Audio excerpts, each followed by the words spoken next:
Still can't really believe that happened. Complete and total devastation in Madison Square Garden tonight as the Knicks drop. Yeah, it's just about the most heartbreaking loss of my lifetime. I remember 8 points in 8.9 seconds. Remember it very well. I will never forget it. I'll never be able to forget it. Never thought in a million years could experience anything like that again until tonight. The Knicks were 25 seconds away from advancing to the second round from 2 consecutive conference semifinal appearances for the first time in a quarter century. It was theirs. They had it. It was, I mean, you can't, and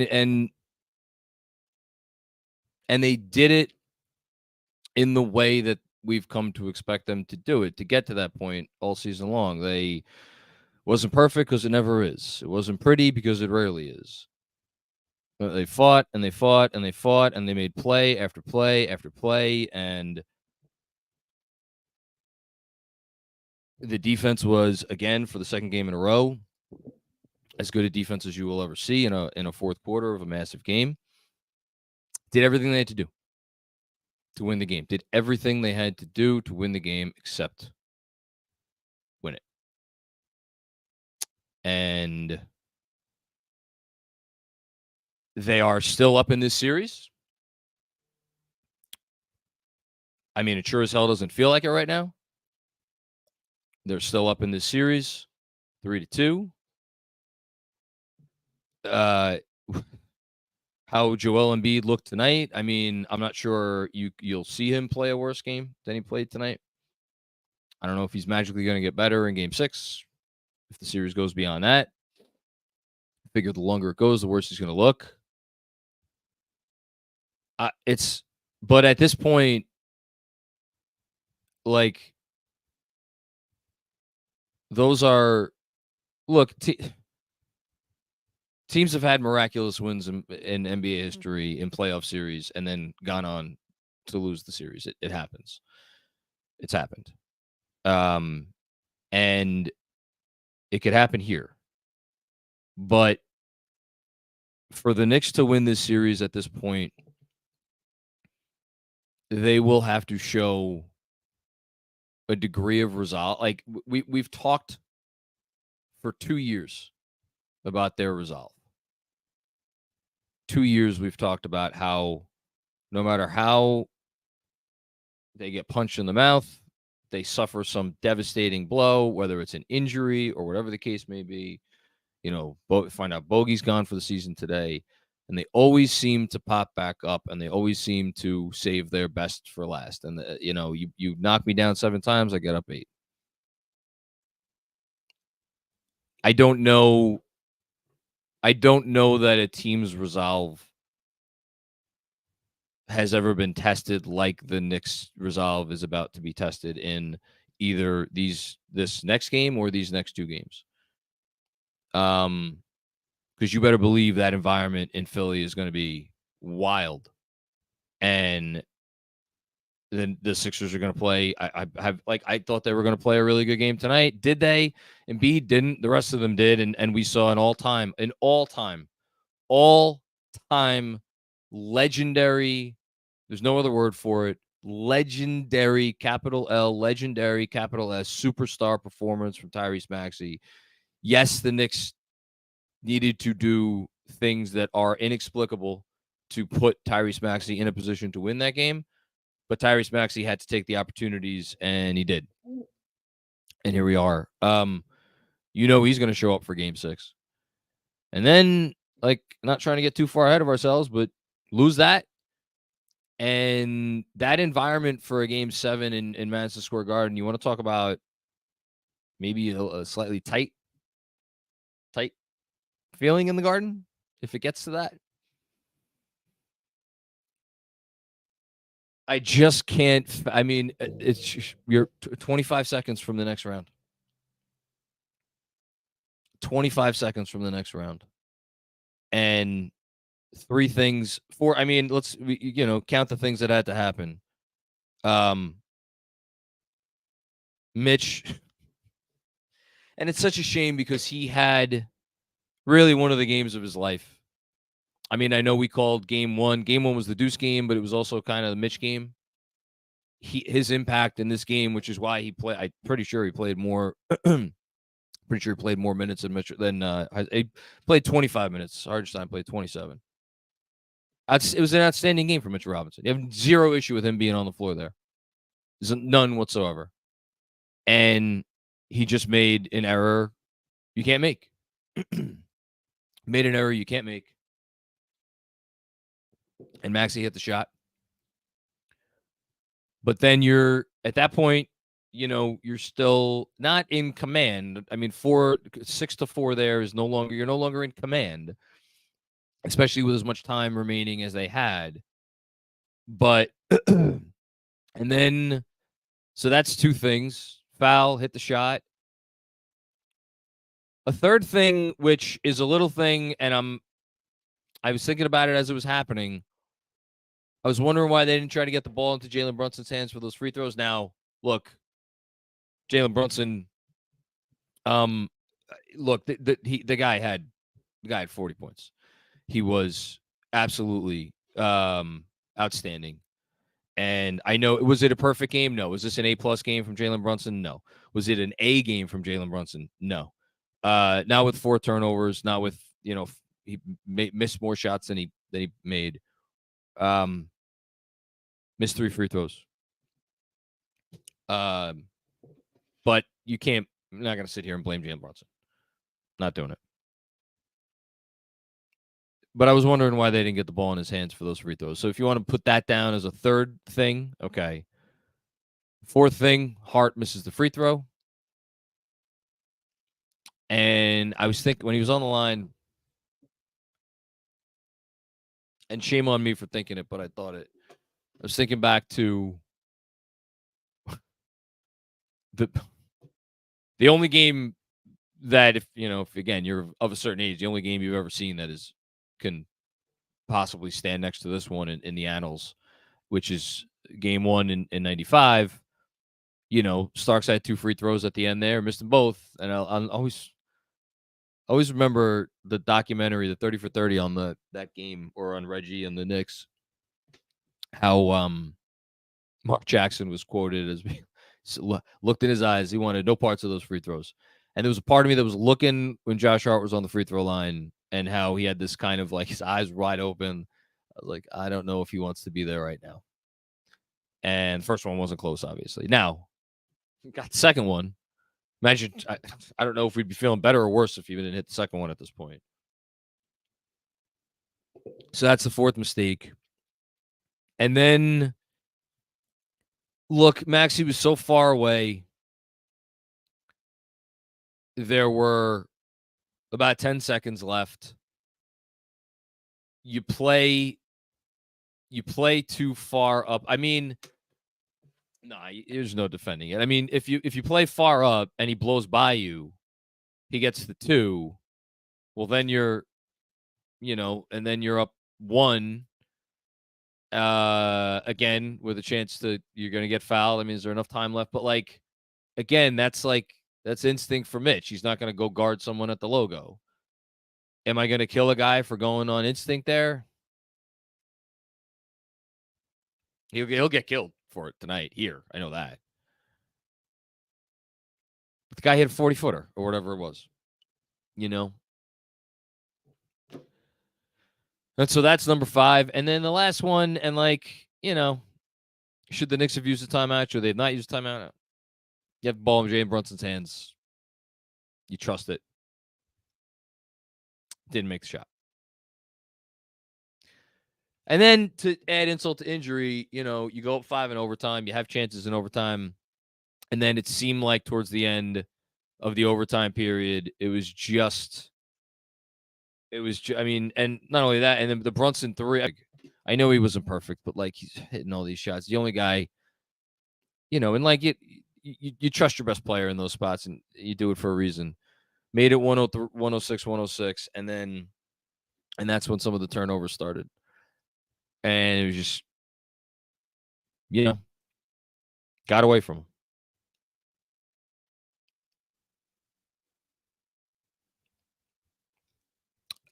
It's just total and complete devastation. I know people come here and watch me, and they look for some form of therapy when things are not going well or when it's a bad loss. I got nothing. Zero. I've never in my life experienced the feeling of that's the thing. It's not just that they had the game won. They had the series. The series was over. They were going to win this series in 5 games. Something that I know there were Knicks fans out there, some of whom are part of Knicks Film School, who thought that this would be a 5-game series in the Knicks' favor. I don't know many people out there other than some Knicks fans who were saying that. It was going to be over in 5, and they had it. It was theirs.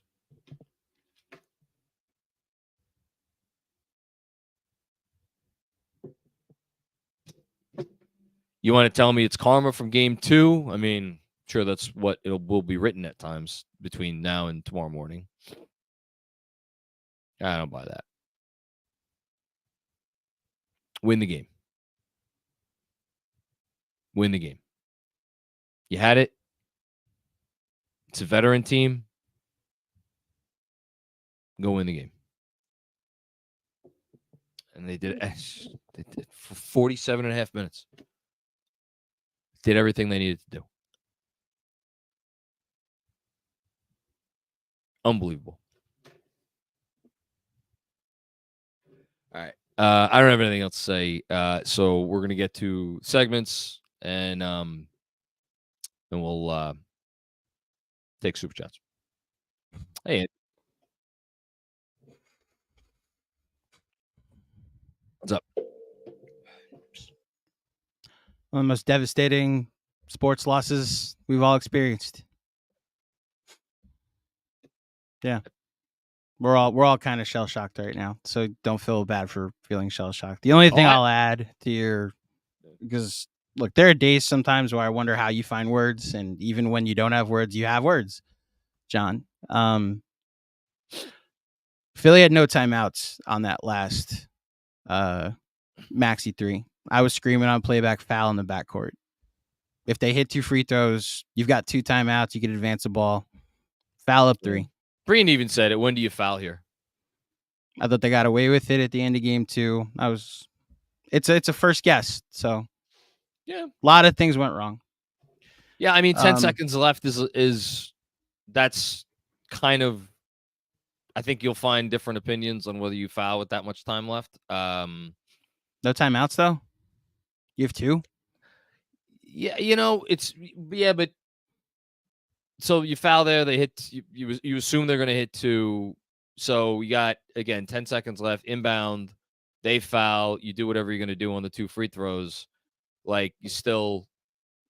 You just play that game the rest of the game. Yeah, foul again. They have no timeouts because you can't advance the ball. Yeah, that's my thought there. They had no timeouts for that entire stretch. They called their last timeout with 30 seconds left. I wonder if they weren't a little bit stunned in the moment, and that's why they didn't think to do it. And I'm sure Tibbs will be asked about it after the game. But yeah, no, if you want to add that to the list. So what does that bring it up to? 7? I don't know. I so much had to go wrong in the final 30 seconds for that to happen, so everybody shares the blame. Yeah, no, absolutely. You win as a team, you lose as a team. All right. It feels anticlimactic to do this. Autograph player of the game. Don't forget, download the Autograph app. Use code KFS. Get rewarded for your Knicks fandom. Everybody who is a Knicks fan tonight deserves some kind of reward. Play of the game is Jalen Brunson. Although I you could probably make arguments for some other guys. I thought OG Anunoby was outstanding. Mitchell Robinson, aside from that brain fart, was outstanding. Deuce McBride, I was going to get ready to like just absolutely wax poetic about Deuce McBride coming through with yet another big performance. Hit what should have been the game-winning, what should have been the series clinching shot, and it didn't work out that way. So, but we'll give it to JB. I mean, 40 points, made a lot of big shots, didn't make enough. So that's our autograph player of the game. Don't forget, download the autograph app. Use code KFS. Yeah. I'll add your praise for Deuce McBride would have been my player of the game, but yeah, feels kind of hollow now. Moving on to the next segment. Unified Healing, Road to Recovery. Go to Unified Healing, that's unified with a Y.com to learn more and find a center near you. So some good news, some bad news. Obviously, the bad news first is Bojan Bogdanovic out for the year.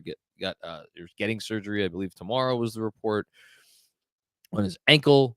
Sets up a whole host of questions about what the Knicks are going to do with his team option next year, and that will, or his very small guarantee on his contract next year. That will be a conversation for a different day. But they are running low on bodies, and you saw it tonight with Josh Hart playing 53 minutes, Jalen Brunson playing 51 minutes, and OG Anunoby playing 50 minutes. And that's the other part. Like, Tibbs went for this tonight. Mm-hmm. He went for it.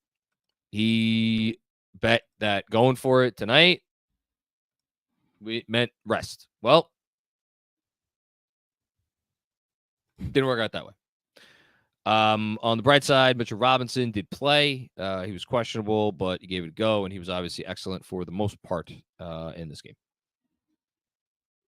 Just adding the old boy. You mentioned Bogdanovic didn't play. Yeah. From the Sixers side, Embiid didn't look healthy. Played. He hasn't all series. He played 48 minutes tonight. Yeah, he played 48 minutes tonight. It was plus 14 in those 48 minutes. So we'll see what effect that has. Tyrese Maxey played all but 1 minute of this game, and it was felt. So yeah, that's that side. And then we'll do one quick out-of-town scoreboard, and then it's therapy time. Indeed it is. So right now, fourth quarter, Orlando was up 87-85 in Cleveland. 6:18 to go in that game. And then in Milwaukee, Indiana is currently up 33-29. Out of town scoreboard presented to you by T Squared Social. Get a free draft beer when you tell them KFS sent you, and visit tsquaredsocial.com to learn about club memberships, trivia nights, sports leagues, and much more. Okay. Yep. I hope to God that we don't have any super chats from before this game is over. I'll read them, but So let's go through them together real quick, and they're from Sure. who you would expect. Of Robert Cross. Robert W. Cross, first time, long time. It's your boy John. Say goodnight. Loser and be questionable. Knicks and 5. Celebrate. Thanks. Yeah, thank you, Robert, for that one. I know it's not your fault. I'm not blaming you, but you wait until the final buzzer for a reason. Robert Next W. one. Cross again. Remember, I said Deuce McBride is real. I do remember you said that. He is real. On the bright side, he is real. He had an excellent game. Another one from Robert. First time, long time. It's your boy John. Which of loser and Embiid questionables 9 turnovers was your favorite? Thanks. I'll hang up and listen. That's the other tough part, though, here is, Embiid looked like crap. He finished with 19 points. It was plus 14 for the freaking game. Did have 10 assists, 16 rebounds. Embiid does not come up big in big moments. I think that much is clear. I sure as hell hope that there isn't a part of him that's like, well, shit, I can't play worse than that. That puts him in a mental place where he just comes out and says, fuck it. Let me just try to be the best teammate I can for Tyrese Maxey in game 6, and whatever happens from there. Yeah.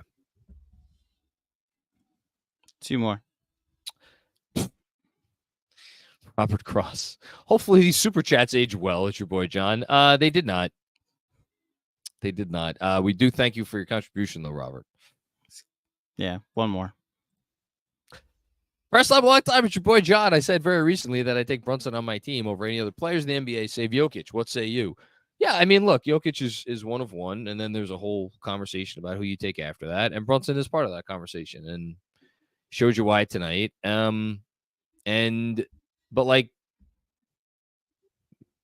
no player in the NBA could do it by himself. No player in the NBA is other than Jokic and Embiid when he's healthy, is truly unguardable.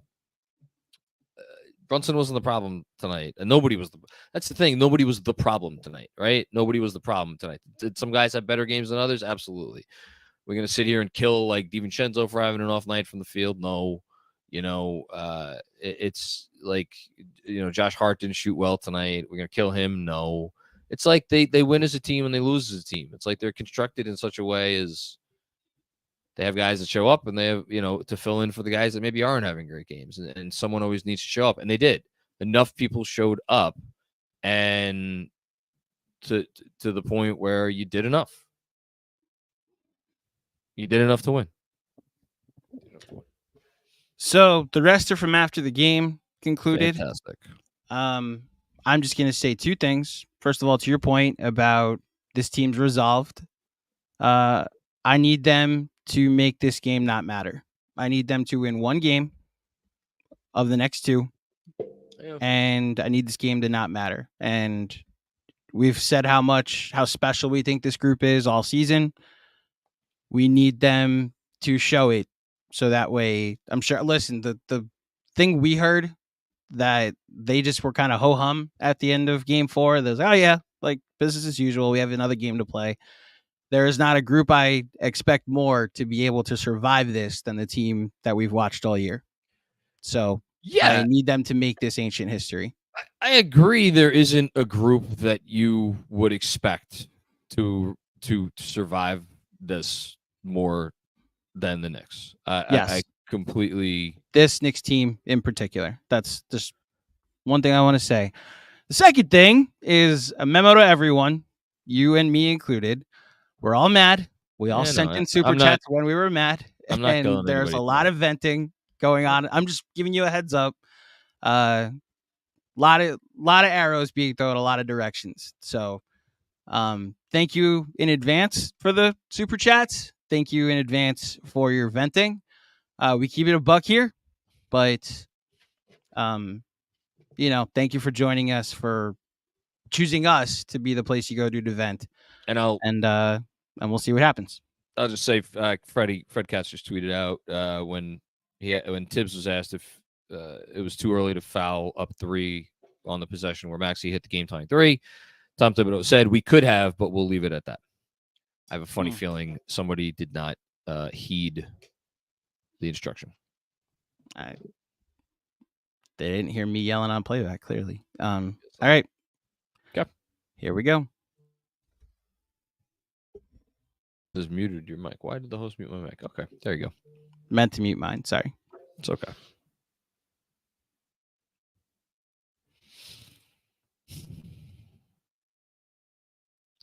Jesse M. Yikes, that was a generational choke. No ifs, ands, or buts. Yeah. Yes. No disagreement. 100%. Jesse M with another one. Didn't understand not playing Hartenstein at all down the stretch. Mitch was awful with the turnovers and defense on Maxey. I disagree. I thought Mitch was great. Want to tell me Hartenstein's a bit of a headier player, wouldn't make the same mistakes. I thought Mitch played a fantastic game. I thought he was the better of the two centers. And that's it. Alex, what's going on, Alex? The contribution. Mitch and Tibbs fucking blew it. How was there no foul, intentional foul on Philly to force those 2 free throws when they were up 3? Offense completely stagnant. I never want to see Mitch play for this team again. Early front runner for overstatement of the night. I hope Mitch Robinson plays many more years for the Knicks. Vital part of the team. As far as the foul, not fouling, yeah, I mean, should have. And then stagnant down the stretch. I mean, yeah, but like that's what you're gonna get at the end of close playoff games. Like that's what offense devolves to. Like teams are just going to switch everything, and it's they weren't putting two on the ball. If they were when they were putting two on the ball, Brunson was passing. But when they were giving him single coverage, it's like, all right, superstar has the ball, go make a shot. Made some, didn't make some. Hushu feels like the series changer of this game. No words. You hope not. You hope not.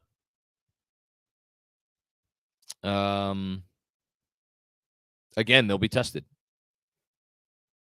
They'll be tested. I've never. I can't. I'm sure maybe it's happened, and I just don't know. But I can't think of a time in NBA history where a team. Like I think at times where teams have had losses like that, and times when teams have had losses like that in the playoffs. I can't think about it ever happening in a clinching game. So again, I don't think it's hyperbole to say that their resolve will be tested as much as the resolve of any team in NBA history.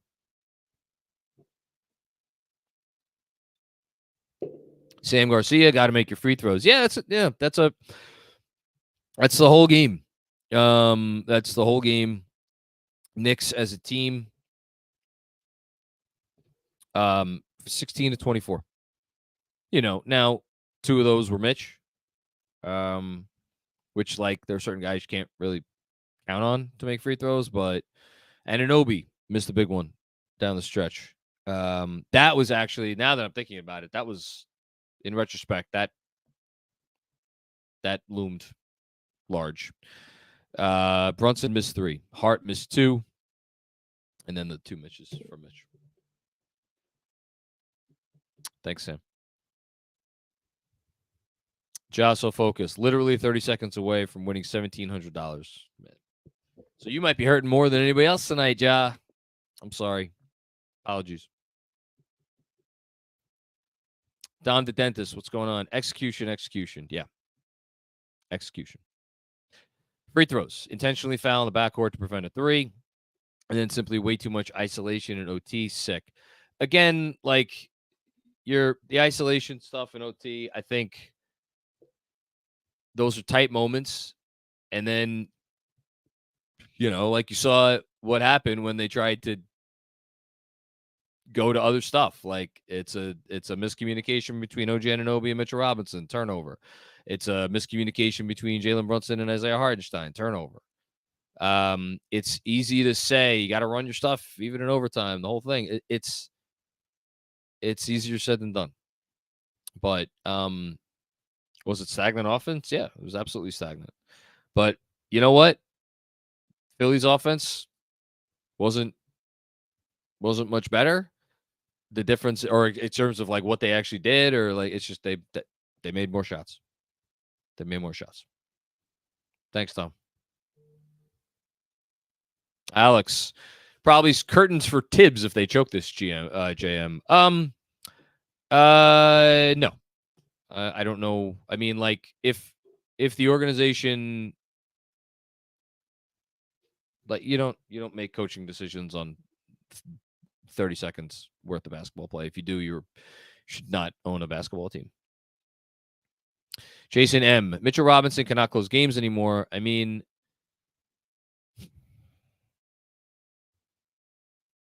it's tough because you want to trust your guys, right?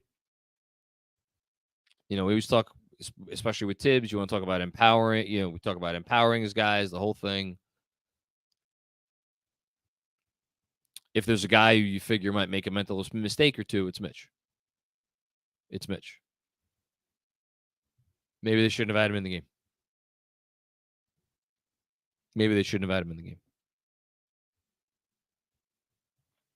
Thanks, Jason. Juanon, what's going on, Juanon? Heartbreaking, yes, but there's still ball to play. Embiid is banged up, and we should thank Maxey for saving his legacy, because if he went out of this game, we'll bounce back. Have faith. Hashtag fire tips. Yeah, I don't even know, like,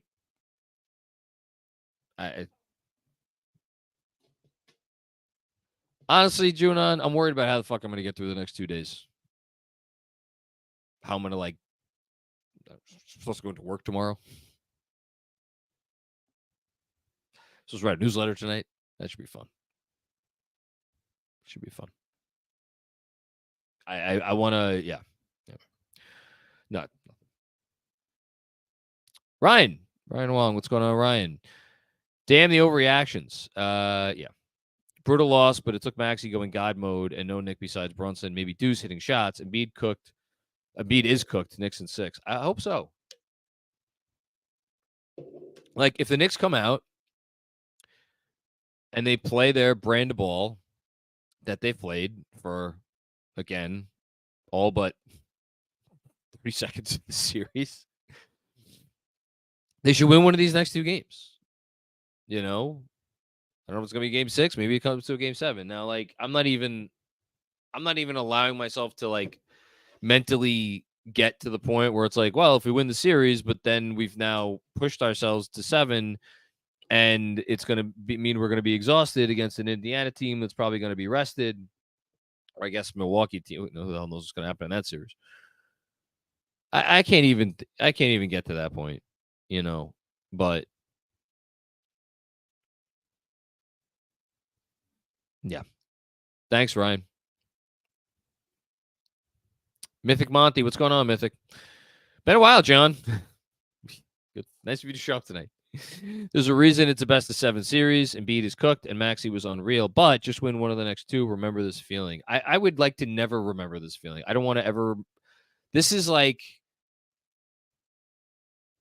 as much as like game 2, game 4.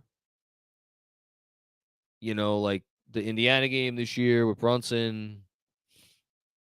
As much as those games make you like, oh my God, what would I do without sports fandom in my life? Like, this just adds so much to my existence because it makes me so happy. These are like moments like this. It's like, this is not worth it. This is not worth it. That's how I feel in moments like this. Anthony Sixto, what's going on, Anthony? The Heat will go to Hart, and JB was fantastic, but the final stretch of 3 chucks was killing us and setting us up for this heartbreaker. Hashtag Knicks in 6. I mean, I don't know. He had a chuck at the beginning of that overtime period that went in. He had a chuck. They were down 106 to 103. Went in. Like, the dude is averaging, I don't even know. What's he averaging? He's averaging 42, 43 points a game over his last 3 games. Like, in Brunson, we trust. That doesn't change. It shouldn't change, at least. Thanks, Anthony. Haitian Ferg. What's going on, Nation? How are you, my friend? When you lose, you learn. Yeah, man. That's. Hope so.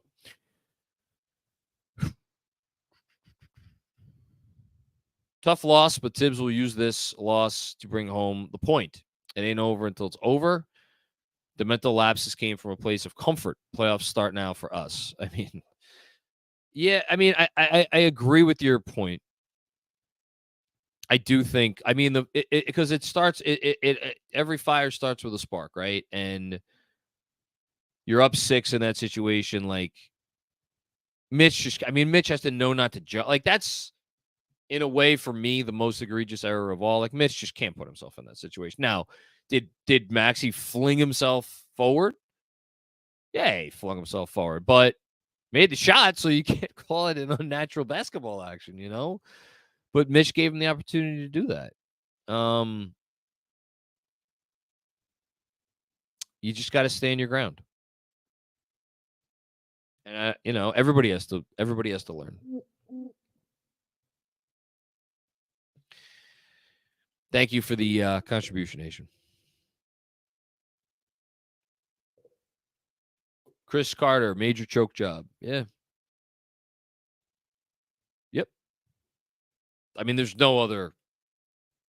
If this isn't a choke, what's a choke? Again, like, people will focus on the Maxey greatness of tonight, and as they should. Like, this is a I don't know what more hyperbole I could say. It's an all-time legend stuff game. It's still a choke. It's still a choke. Sam McFadden have to go on a walk, not fouling up 3. Why? Yeah, I mean, no one's going to say it out loud. Tibbs seemed to imply from the comment that the instruction was to foul. But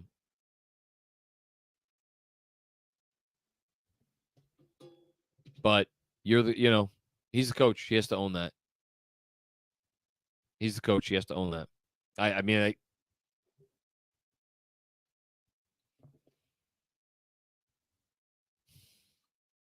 thanks, Sam. Max Stubbs, what's going on, Max? Can't believe we gave them hope, man. This is the Knicksiness I thought we were over with. I mean, look.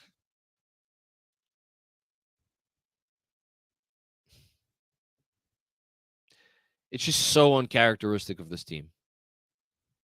It's so uncharacteristic of this team to do that. This is a different Knicks team. It's a different organization.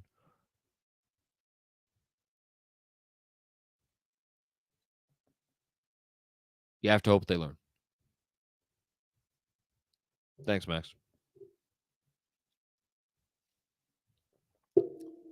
Dom Cappuccini, what's going on, Dom? I know you're hurting tonight.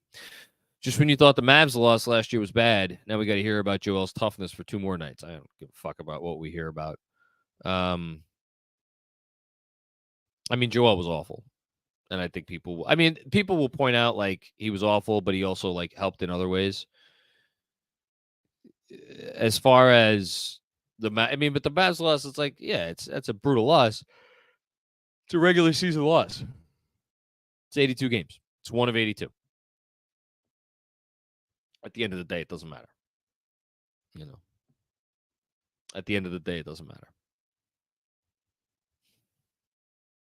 Capo Blevins, what's going on, Capo? Much love from Fresno, California. Make your free throws. I mean, I'm perfectly comfortable with that being a theme tonight. Make your free throws.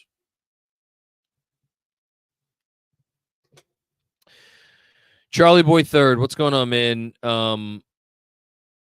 Thank you for the generous contribution. Hey, John, something was off about this game from the jump. Never felt good about it until, of course, we were up 6 with 30 seconds left. This one really hurts. Knicks have to come out and blitz them the next game. I'm nervous. Everybody should be nervous. Like, everybody should be. This notion, look, man, if you're a Knicks fan and you have genuine, like, confidence, like, it's fine. We'll get them in 6, or, like, even if it's just, like, well, I mean, just, like, whatever, win one of the next 2.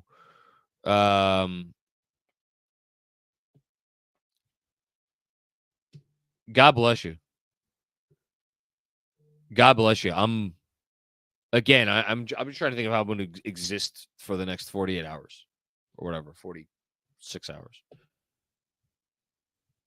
I like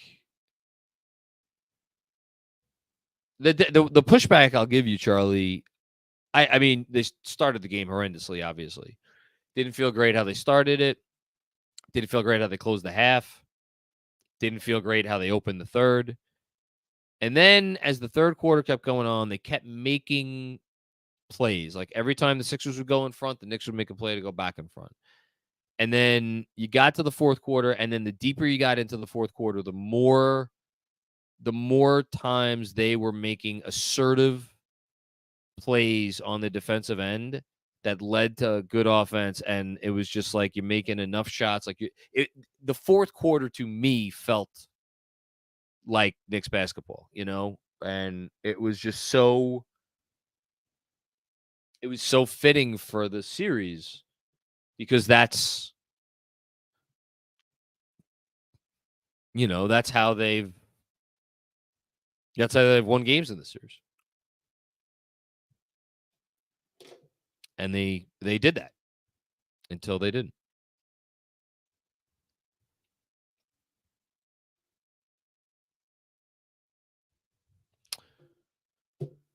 Alex, another one. Brunson, ISOs, and Prey. Love JB, but he's being asked to be Superman on literally every offensive possession. Where were the Tibbs at a timeout plays? Asinine. I mean, look, I get you're throwing arrows at Tibbs. It's fine. Don't blame this loss on Tibbs. Blame this loss on Tibbs. I don't have the energy to fight. I don't. So have at it, Alex.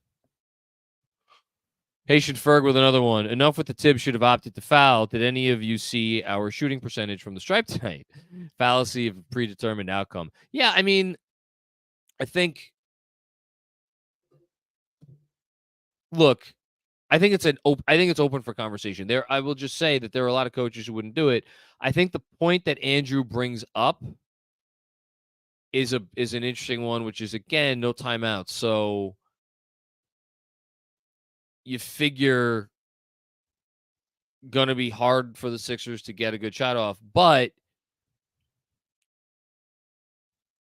Hart had just missed a free throw. You know, Brunson had missed 2 free throws. So, like, you wanna just make the defense. You want to make the play, like, you know, you want to make the play. I look. I think there's arguments for both sides. Like the notion that they lost because they did not foul. On paper, they did because the guy made the 3, right? So, like, the alternative is always going to be like the guy made the 3, they lost, they ended up losing the game, right? So obviously, fouling would have been the better option because there's a chance they wouldn't have lost the game. So, like, from that perspective, you can't argue with it. But you know, I think it. Do I think people are going a little bit too much? Like, oh, like, duh, why wouldn't you do that? Yeah, I think. I'll put it this way. I didn't think of it in the moment. 10 seconds left. I didn't think. I wasn't yelling foul, foul, foul. No, I'm not. Maybe not the smartest basketball fan, but thanks, Haitian. Rafa, this is all Hart and Tibbs' fault. How do you not foul? They were up 3, so different opinion. Season's over. Was fun while it lasted. This loss was backbreaking. Yeah, look, maybe. We'll see. Thanks, Rafa. Luyan Chu, what's going on, Luyan? Brutal loss. But important to keep it in perspectives. We needed to win one more game. We know we can win an MSG South. We need to make fewer mistakes in the key moments. I trust this Tibbs and team and Tibbs to clean it up. Yeah, I mean, I think the tough part as the Cleveland game just went final came down to the final minute, but Cleveland pulled out the win, so they are now up 3-2 on Orlando.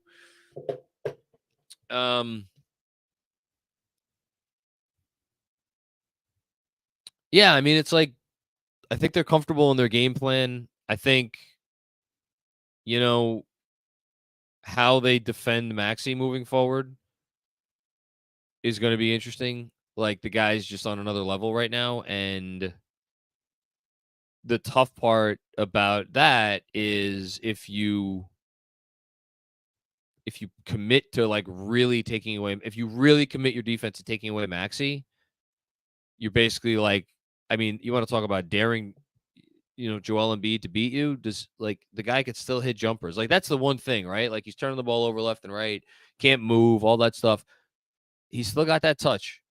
So, like, when you give him those opportunities, and, like, it's still, that's the 2-man game, right? And then if you put 3 bodies on the 2-man game, then, you know, like, I got to tell you, the thing that scares me the most, and this is really more about the Sixers role players, and, like, okay, we're going to take away Maxey, but we also don't want to let Embiid kill us with jumpers. So, like, we're basically going to dare other guys to make open shots.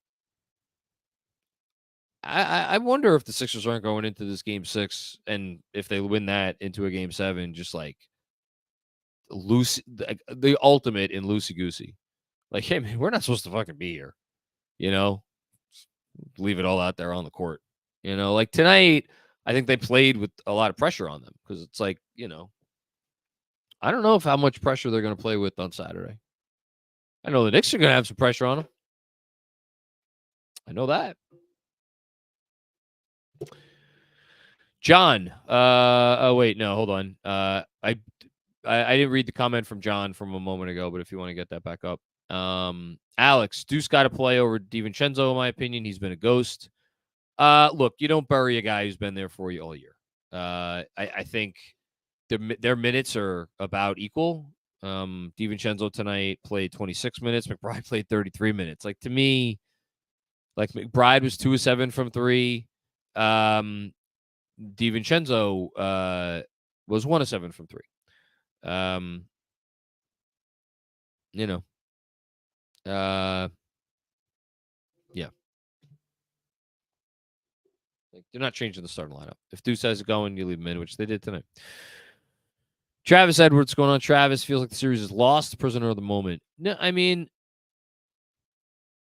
I'm trying to battle that feeling right now because I certainly sit here right now. I feel like like this feeling. It feels like they lost the series. You know, it feels like they lost the series. They didn't lose the series. Again, we've praised their resolve all year. It's real. I don't think we were all talking out of our asses. I don't think we were all imagining something that we wanted to be, that we wanted to have happen, and are like trying to manifest something that doesn't deserve to be manifested. Like, that resolve is real. Like, but I just, but I'm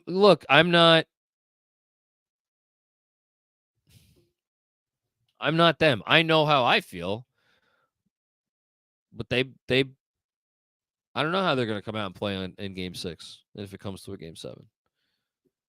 You know, but you got to get it done. Mitchell Robinson was asked about Tyrese Maxey's 4-point play. I have to take it like a man. I fucked up.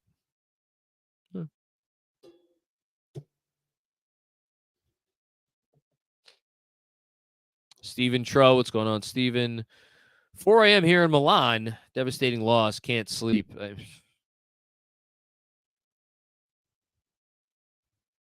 Yeah, good luck everybody sleeping tonight.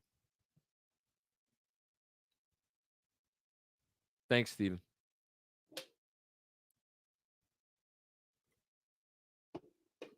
Bill Peterfriend, what's going on, Bill? That was just depressing. I've been through the Smith again, and Reggie's 8 and 16, and this is as bad. I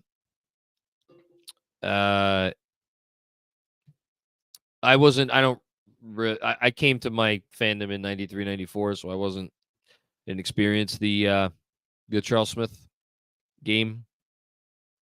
You know, I know how bad it was. 8 points in 8.9 seconds. It's like,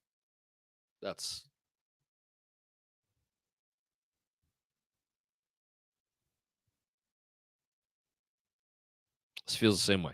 I never forget how I felt that day. Never in my life. Because it feels exactly the same.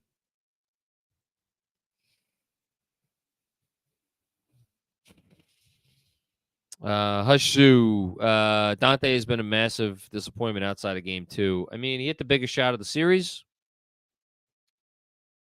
Outside of that, has he been a disappointment? Absolutely. I would say he's the one guy in the series that you could look at and be like, he has not held up his end of the bargain. I think that's very fair. Thanks, Hush. Anthony Sixto, elimination game, hardest game to win. Still confident we close. Every time this team gets crushed, they bounce back and make you wish we never doubted. Yeah. They do. I mean, I spoke about this a minute ago. I can't even. I'm having trouble continuing to talk about this game. You know, so that they are going to put this behind them in less than 48 hours and just like go out there and give it the same effort that they've been giving it the whole series. I mean, I hope they could do it. I hope they could do it. Freaking halftime of the Pacers Bucks game just came on, and they started showing Knicks highlights from the game. I had to turn it off.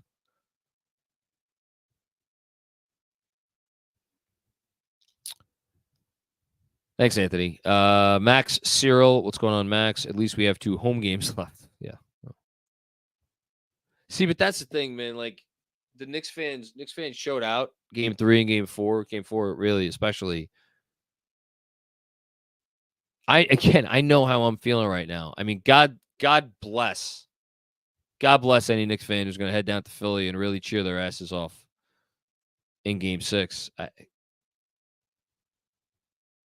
If you have it in you, you're a better man or woman than me. Not that, I mean, I wasn't going to do that anyway because I do this, but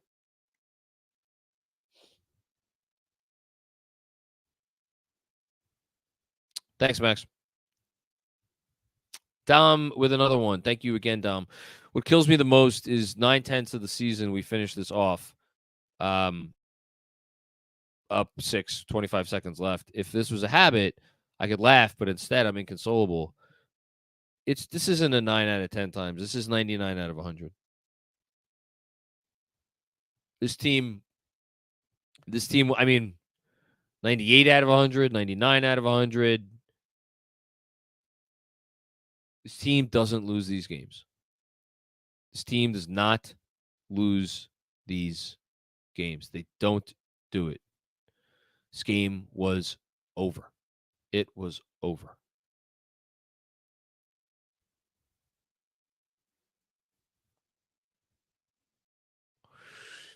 Thank you, Dom.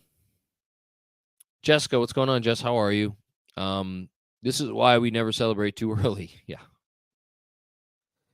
Respect the opposition. Maxey was sensational. He was. This is why we miss Jules. Let's hope they learn and get the W. Yeah, I mean, having a second shot creator is would have been nice. Would have been nice. They could use Julius. They could have used Julius in game 3. I mean, they could have used Julius this whole series. Could use him tonight. Keanu Ruiz. What's going on, Keanu? All good. Game 6 and 7 at home. Jokes aside, I'm scared. Yeah, me too. This is one I don't even want to think about losing the series because these are the, somebody else, brought up if they lose the series, Tibbs has got to go. Is it an overreaction? Yeah, of course it's overreaction. At the same time, if they ever lost the series, that is the sort of thing that I think shakes your organization to its core. It really shakes you in a way where to be able to be have a steely again, talk about resolve, to have a steely resolve and continue to make sound decisions, not overreact, not do anything rash, trust what you built and remember you've been devastated by injuries this season and the whole thing, all that shit would be tested so much. It would all be tested so much if they ever didn't figure out a way to win one of these next 2 games. Ben Kim Garvey, what's going on, Ben? Win or learn. We learned. We'll be fine. Godspeed to you, man, that you're able to have that kind of attitude right now. I wish I had that in me. I do not.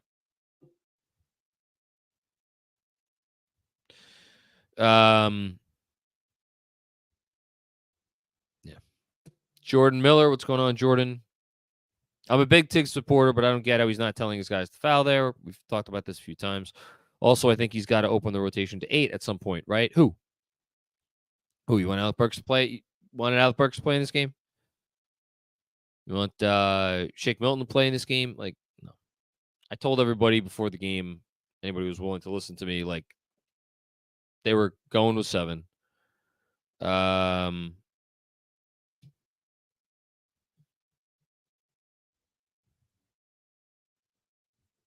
And I think they're going to go with 7 in game. I think they're going to keep going. The only question to me, I guess, is and maybe it's a little bit matchup dependent. I could see Precious maybe getting some time at the 4. Probably with Hart not in the game, but like Hart doesn't seem to want to sit. So, yeah. I don't know. Thanks, Jordan. Mark Fabros, what's going on, Mark?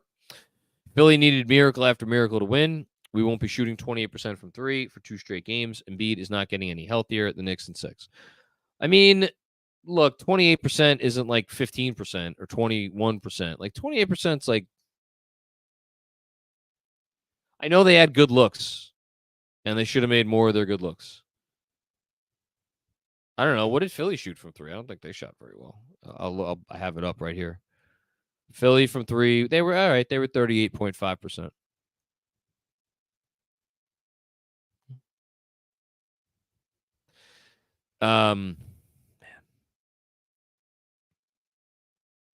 Here's a key thing. This is a big thing, and that'll get lost in the shuffle. Knicks only had 6 offensive rebounds tonight. By far, I mean, I don't think they've had. I could look it up. I doubt they've had 6 offensive rebounds in a game like this year. That's extraordinarily low for them. Here, I'll check it right now. Yeah, the Knicks low for offensive rebounds in a game this year.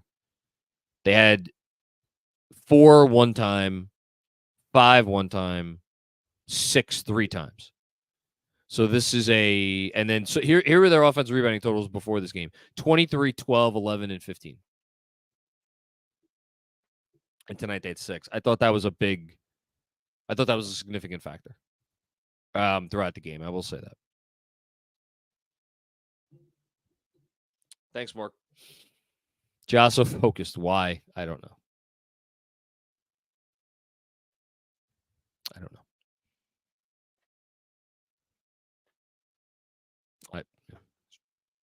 Alex with another one. Game 6 on Thursday feels like a must-win now. Ugh.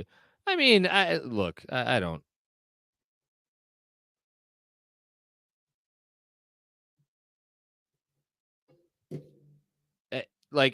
Is it a must-win? Like, you know, it was a must-win. Tonight was a must-win. You're up 6, 30 seconds left. That's a must-win.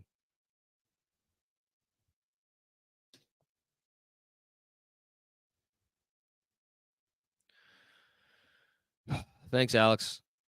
Alfie Greco, what's going on, Alfie? If anyone can overcome a horrific self-inflicted loss and still close out a series, it is this team. Tough loss, but they need to have a short memory. Yeah. Yeah, I mean, I agree with all of that. I agree with those sentiments. It's been sentiments that have been echoed. Andrew echoed them at the top of the show. You're echoing them now. I completely agree. If there's anyone who could do it, it's them. Asking them to actually do that after this loss,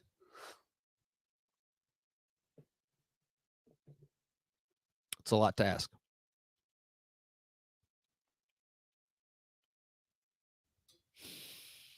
Thank you, Alfie. Mike C, what's going on, Mike? Thank you for the generous contribution. Most heart-wrenching game I've ever been to. Oh my God, you were there. Lord.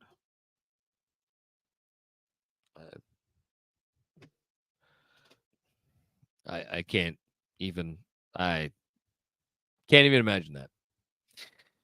As much as I want to blame someone for it, it's hard to put it on any one guy, given we just collectively couldn't finish. Thank you guys for being here for us. All I wanted to say. Well, thank you for that, man. I appreciate that. I that's kind of my sentiment. Like, I know I'm not one to blame the coach, but like to sit here and blame the coach or blame Mitch or blame Hart or blame Brunson or blame.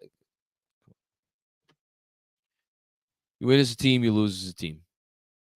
That's it. You win as a team, you lose as a team. Collectively, they needed to do a better job. They did not get the job done.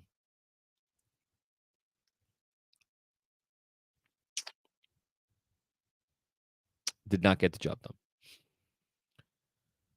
I feel bad you experienced that in person. Dom with another one. Thank you again for the generosity, Dom. I appreciate you. I got to wake up tomorrow. I have to wake up tomorrow and dust myself off for Game 6. So do they, and I believe they will.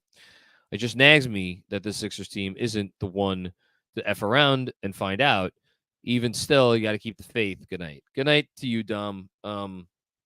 It's like I don't know. I like at this point, like, what is the Sixers team? Like, you know what they are? They're a team that has a guard who is emerging as a prime time. Like, we've talked about Jalen Brunson's rise to prominence, right? We've talked, obviously, it's been the theme of this season. It's been the theme of the season. Like, as much as the Knicks overcoming adversity has been a theme of the season, it has been their point guard blowing away expectation after expectation after expectation. Tyrese Maxey has done, I mean, the guy was the most improved player this year, so obviously it's not saying much to say he has done as much to improve his stock as any player in the league. I would say thus far in this postseason, he is up there with Anthony Edwards in terms of announcing himself in a very prominent way to the rest of the league as, like, yeah, whatever is going on with Embiid, with his health, with his, whether, contract, or whether he wants, he's going to extend or not, or ass out or not. Like, Tyrese Maxey's a foundational building block. Like, I mean, that's understating it. He's one of those dudes. Like, Jalen Brunson's one of those dudes. Tyrese Maxey's one of those dudes. Like, that, to me, is what this series has established for anybody who maybe doubted that. Obviously, the guy's still super young. So what do I know about the Sixers? I know they have that guy. I know he's going to come to play any games they have left. I know Joel Embiid is still insanely talented. And for as horrible as he played tonight, and he was bad, the talent also shone through. And, I know the Sixers have like 4 or 5 other guys that they can put on the floor and feel like, all right, they could make a play or two. Those guys have not come through as much as the Knicks guys, not nearly as much as the Knicks guys throughout the series, but like, come through a little bit. And again, does anyone think the Sixers are going to show up in a significant way in Game 6? I don't think so.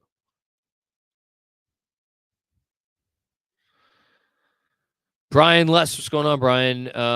Call me naive, call me a homer, but I've seen far too much from this team not to expect them to come out on Thursday with laser precision and fury. Again, I'm probably not the one to ask. I am someone who generally is extremely nervous when it comes to different things. Like, I'm not going to say, like, if there's a reason to doubt my team, I'll doubt my team. That's not it. It's like, I always am thinking of the things that could go wrong instead of thinking of the things that could go right. That's me. That's my personality as a sports fan. Which is funny because I say that out loud and I realize it's not my personality in life at all, but it is my personality as a sports fan. Like, I think if something could go wrong, and yeah, is it particular to the Knicks because I've been a Knicks fan for a long time and I've seen a lot of shit go wrong? Absolutely. Case in point, tonight. So I don't know. I mean, I don't think you're being naive.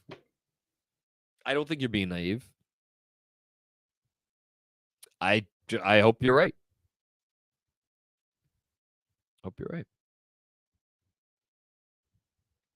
Thank you, Brian.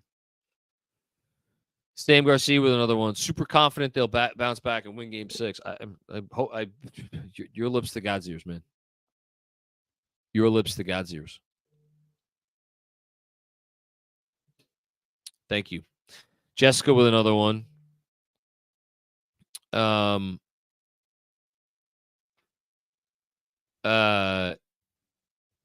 Tibbs was great. Got compliments about his adjusting during playback. Players had to execute and make free throws. Free throws win the game and avoid OT. I thought Tibbs coached a great game up until the very end, and if you want to put it on him that they didn't foul, that's fine. Again, I think it was debatable whether they should have fouled or not. As far as, like, didn't construct a better offense for the overtime period. think there were other reasons why they lost in overtime, but should never gotten to that. Thanks, Jess.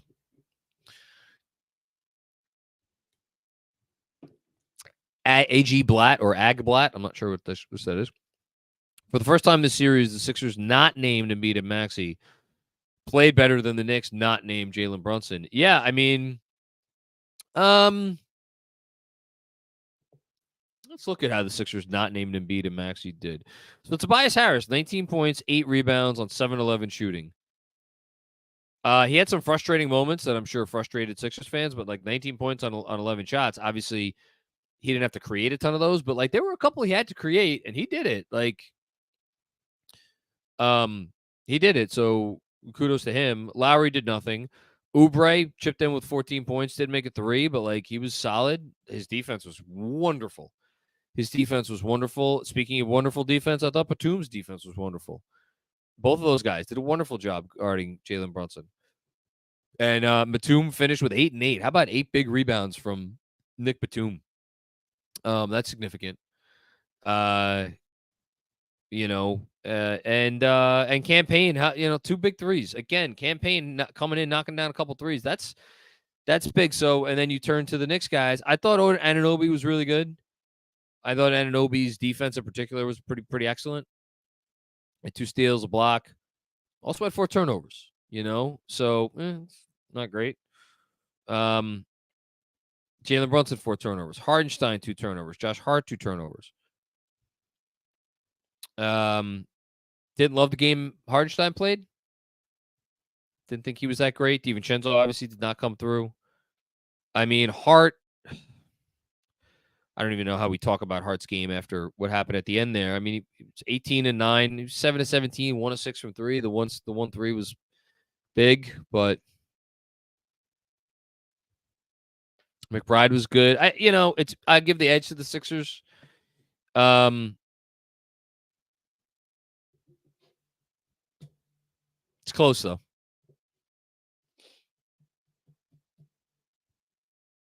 Thank you, AG Blatt.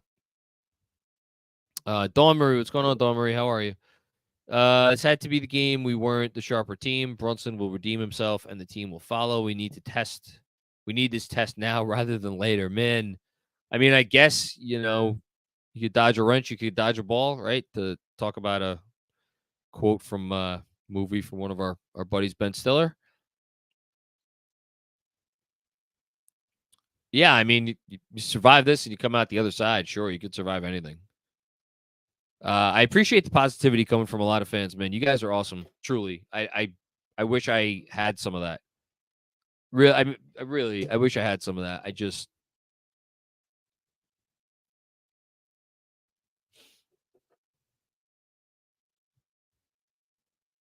Thank you, Dawn. Capo with another one. 12-hour shift after this BS. Why? Sorry about that, man. I'm sorry. Good luck. Godspeed. Thank you for the contribution.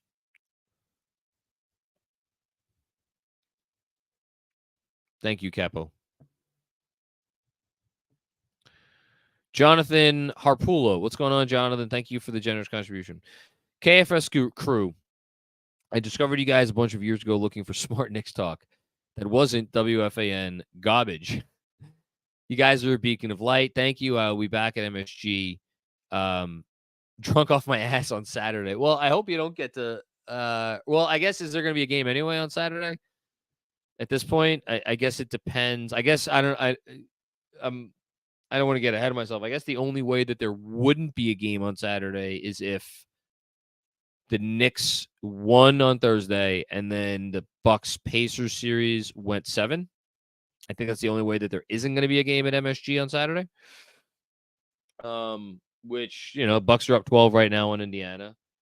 So we'll see what happens there.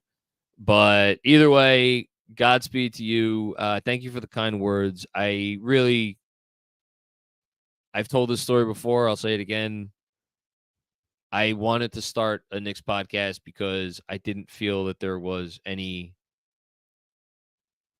out there for fans like me, and apparently like you. I mean, I don't know. I wanted just a different caliber of talk about this team and analysis and all that. And I'm just like super proud of the fact and appreciative of the fact that there are other people out there who want to engage in the same level of conversation as I try to. I don't always succeed.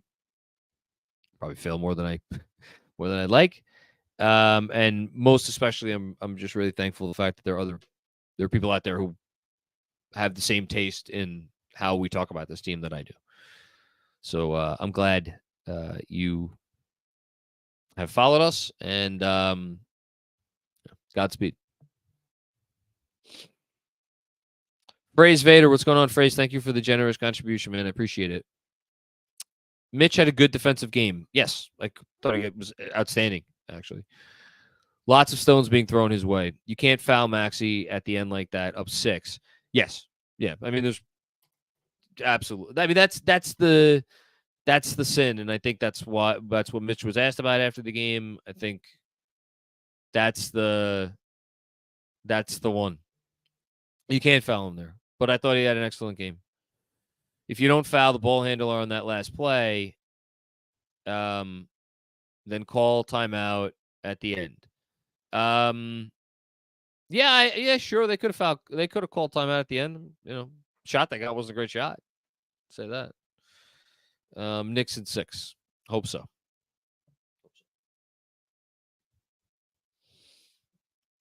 Jesse M. Concerned about the slow starts to the first and third quarters.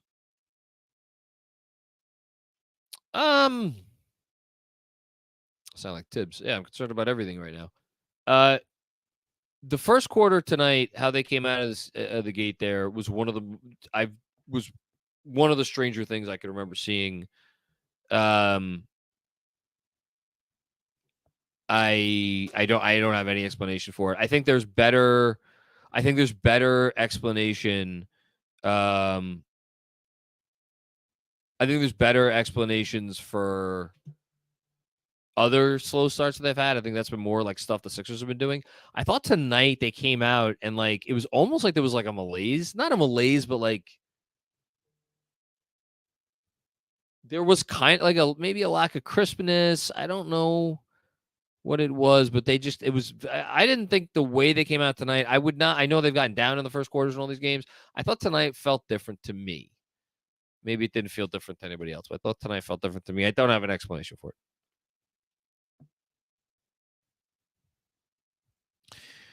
Freeway Hustle 21, what's going on?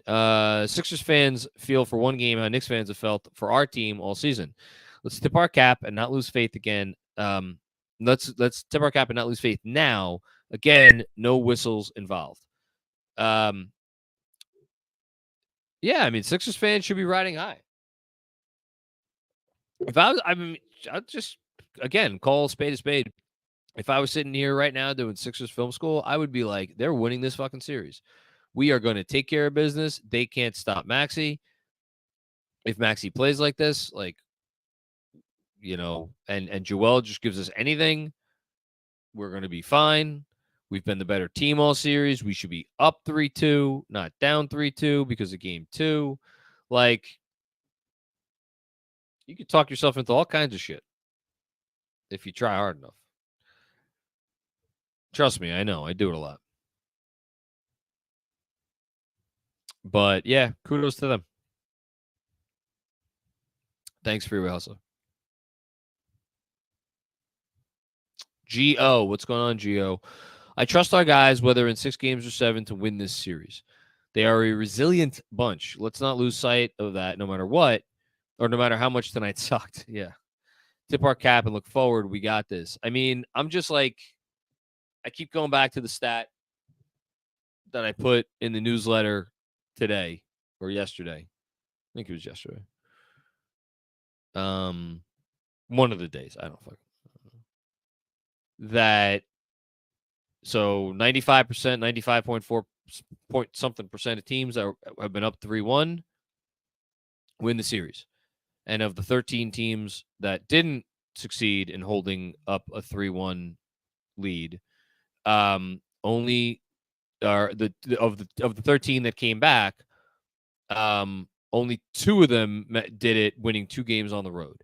And it was the world champion 1995 Houston Rockets, and then it was the world champion 2016 Cleveland Cavaliers.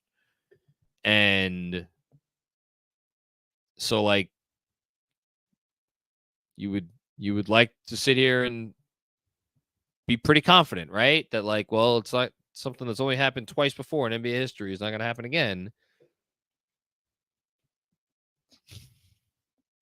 But then again, how often does something like this happen? You know? I don't know. AB, what's going on, AB? Not an excuse for the loss, but no idea how that's not a take foul on OG. He had an easy dunk. What is the even the point of the rule? I know the play you're talking about. I had a similar thought. I don't know. I wish I had a better answer for you. I agree with you. It's a good thing to point out. Like, whatever. There were different things.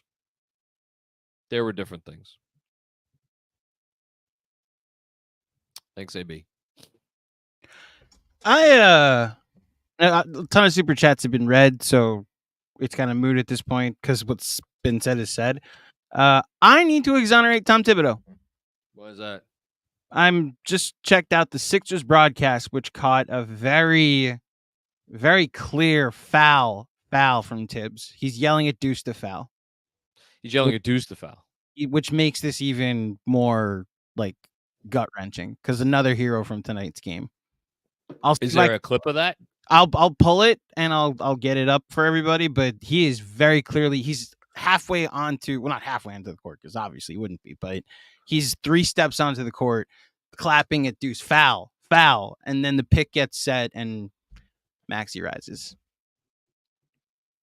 That I don't know if that makes anybody feel better, but it's honestly makes me feel worse because it's back to execution. I don't feel anything right now, so I really can't answer that. Same. Just do me a favor and because I'm gonna want to at least be able to reference that. I'll DM you the clip and I'll email it to you so you have it for the newsletter. Yeah, tweet. Yeah, it's from Daniel Ollinger from Rice Turkey Sanchez. He was tweeting out just a Maxey shot because of like, oh, look what Maxey did, and I'm staring at Tibbs 3 steps onto the court.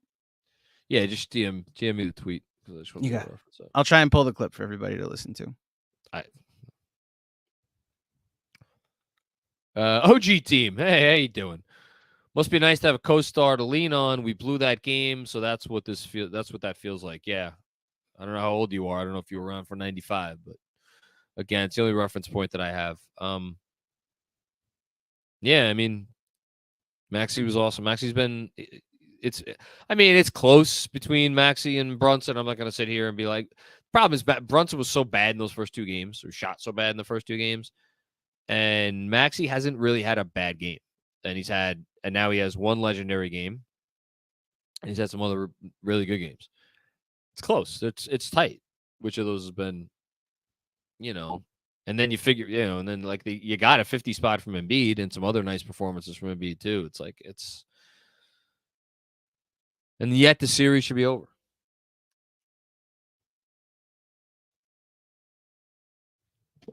Thank you, OG team. Dom, I thought you said you were done.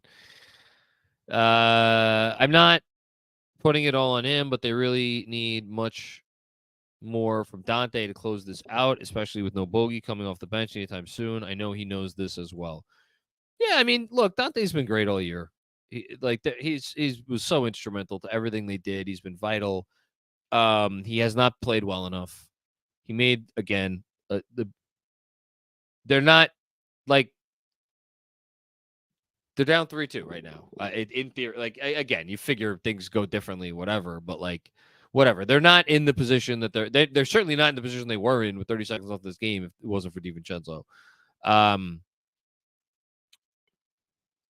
Let's hope he's better.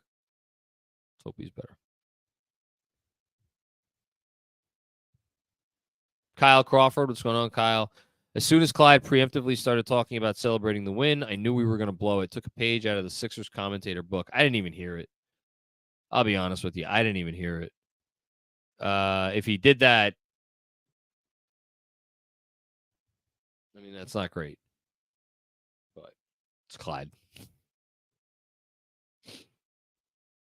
Thank you, Kyle. Phrase Vader. What's going on, Phrase Vader?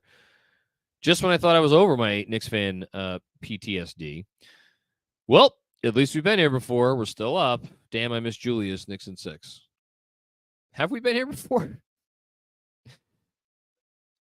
I don't ever remember being here where I am right now. I don't ever remember being here. Like, I don't know. But yeah, this is not great. Thank you, Phrase Vader. Macau, what's going on, Macau? How will this team make it through the rest of these playoffs with a 7-man rotation? That's a great question. I mean, I think they could do it. You know, Josh Hart doesn't seem to get tired, so you could kind of pencil him in for 45, 46 minutes a night. And then it's just about everybody else. And, you know, OG, you figure OG is the one guy who might be a little rested because he had some time this season. It's really just about keeping Brunson fresh. That's the thing. And that's where the loss of Bogey hurts. Because Bogey, you can put him out there, and I'm not saying that even when Brunson's playing, even if Brunson's on the court, if Bogdanovic is out there, he's another guy that you could just put the ball in his hands and at least give Brunson a break in terms of how much creation he has to do or how much he has to put on himself for those possessions when Bogey's out there. You know, and now you don't have that. I don't know. I mean, I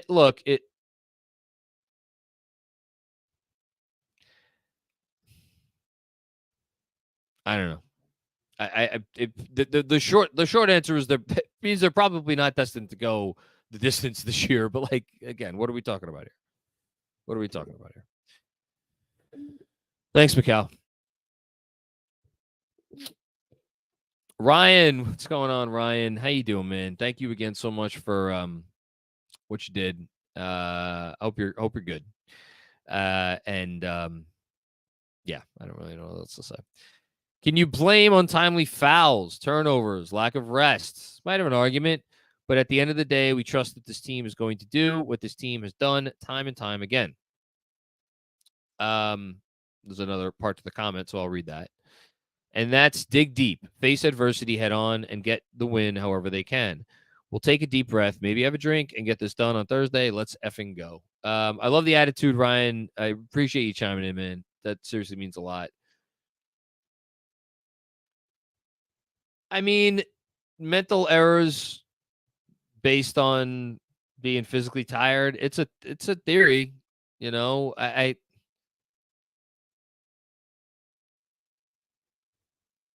don't know. I maybe they were not sharp enough. Like I think at the end of the day, this team just lives and dies so much on Brunson.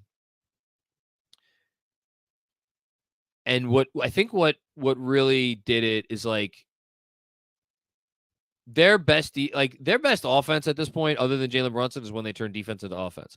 When they're not able to turn defense into offense, which like when the Sixers were careful and like took their time and like ran their shit and like let Maxey and Embiid do what Maxey and Embiid do in the overtime.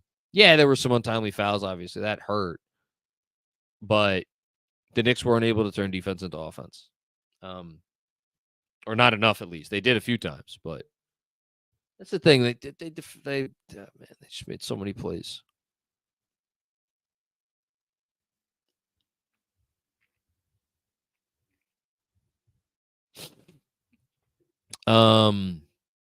Jesse M, what's going on, Jesse? I can't be the only one that absolutely despises the behind the basket camera angle when the player is ready to shoot a clutch free throw, a miss every time. Yeah, I don't like it either.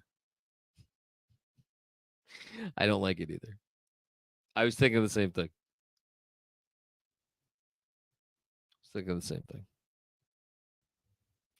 All right. S karma. Adversity is good. We will grow. All will be okay. I'm liking the positive energy. I can't say it's making me feel a whole lot better. Maybe like 1% better, 2% better. But I appreciate it. So yeah. Thank you, S karma. Appreciate you.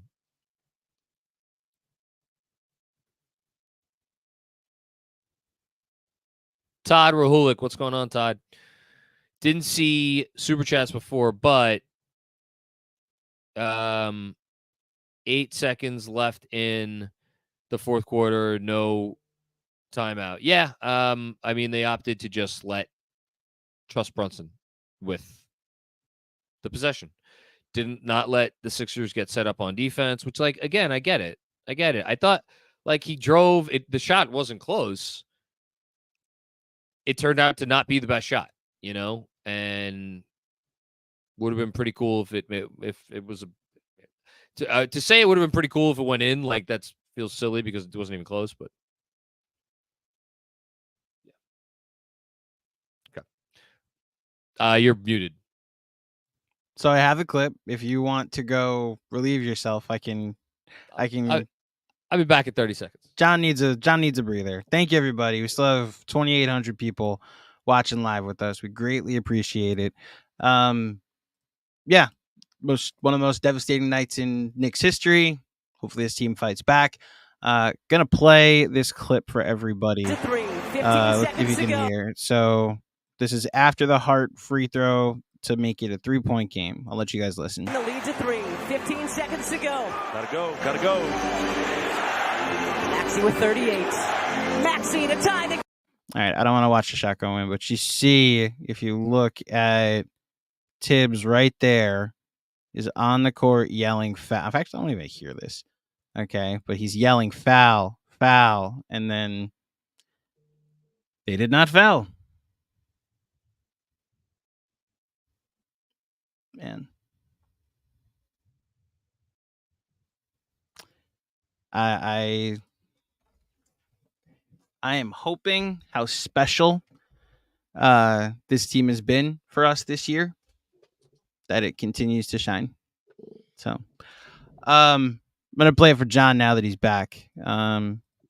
So I'm not gonna play the shot going in because I just personally can't watch it again.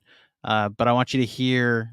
You'll hear Tibbs because you can always hear Tibbs. The lead to 3. 15 seconds to go. Gotta go. Maxey with 38. You see him. Yep. 3 steps onto the court, clapping to foul. Yep. So. Yep. All right, back to therapy.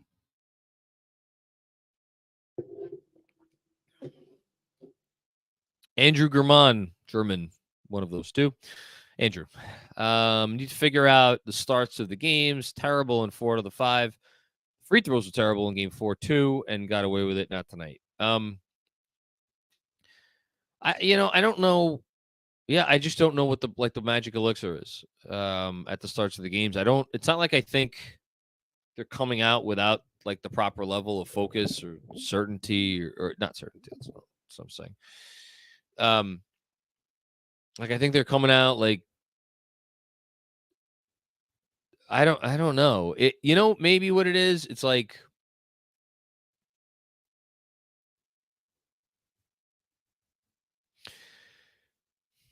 it doesn't feel like they're turning defense into offense early, which is a credit to Philly.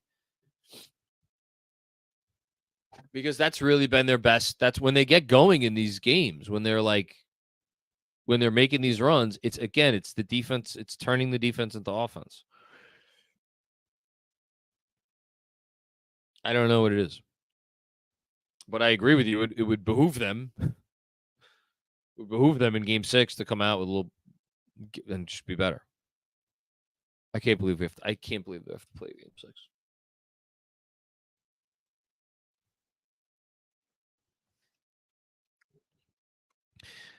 Lee, what's going on, Lee? Missed transition, take foul, and OG, no explanation. Yeah, Somebody else brought that up. Yeah. But would have made a difference, right? Because that was when was that? Can't believe this fucking game went to overtime. I still can't believe that happened. That was with under a minute to go. So you should have gotten another possession there.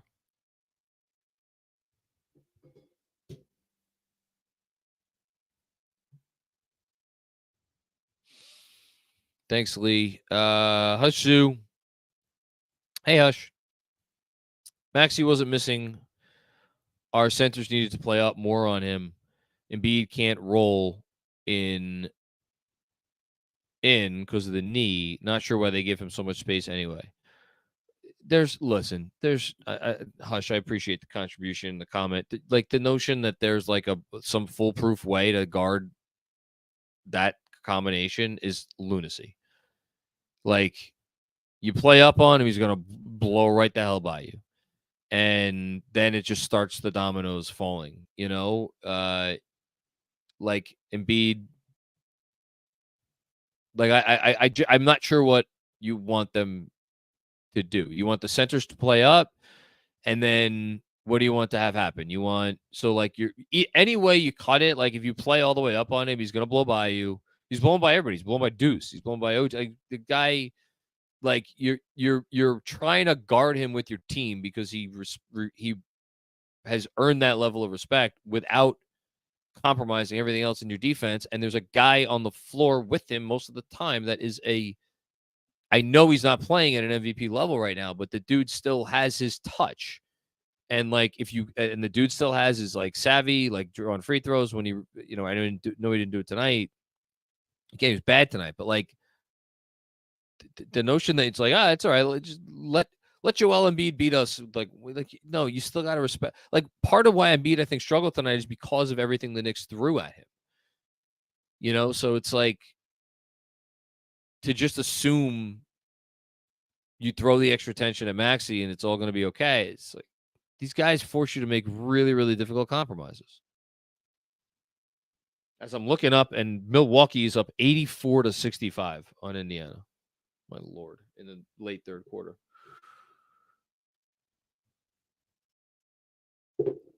Yona Kuritsky. I hope I pronounced that correctly, Yona. Worst loss in 30 years. Yep. Worst loss of my life.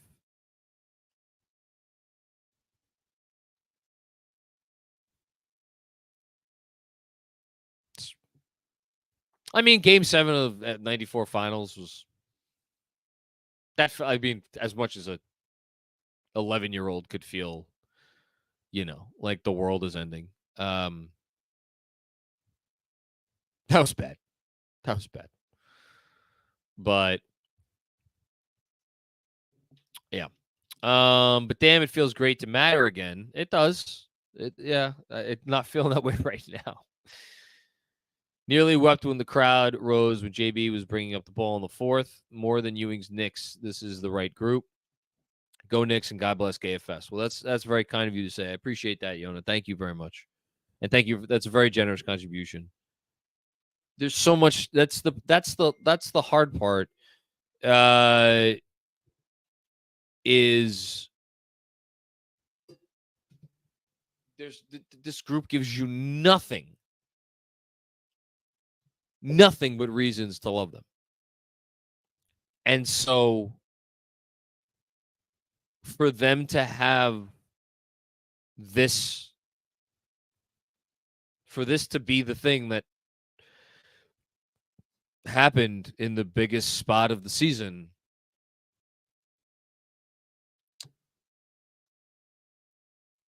it's just really tough to reconcile.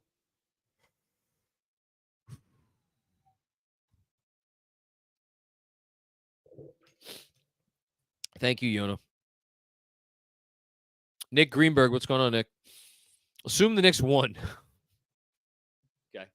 What are the talking points from that version of the post game we could take away and feel good about going forward? I'm reaching John. Oi.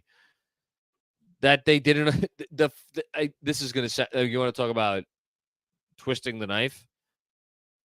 You know what the talking points would be? They did enough to win. Didn't have their A game, wasn't perfect, came out slow, finished the second slow, opened the third slow, really struggled, to contain Maxey, yada, yada, yada, this, that, and the other thing. Did enough to win. Made enough plays on defense to win. Got really flustered the Sixers on defense.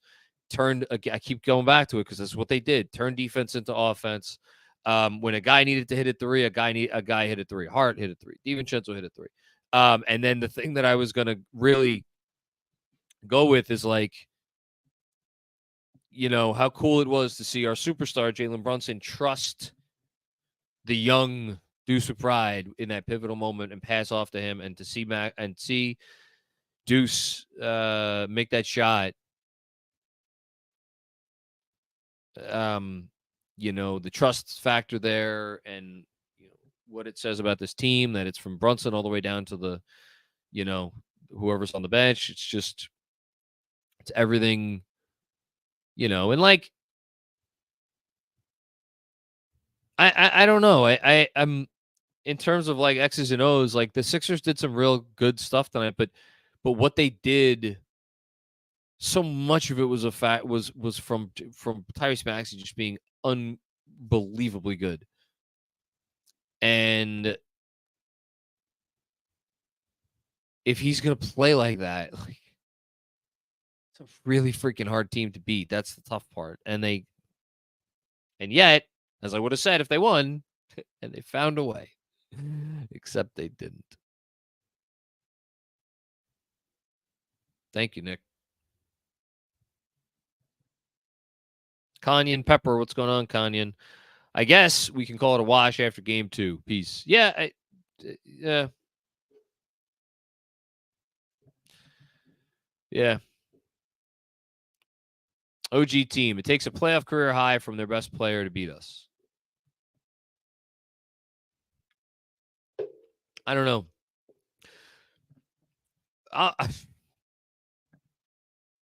I called Knicks at 7 before the series. A lot of smart people said this was going 7. Andrew thought it was going 7. He's reminding me.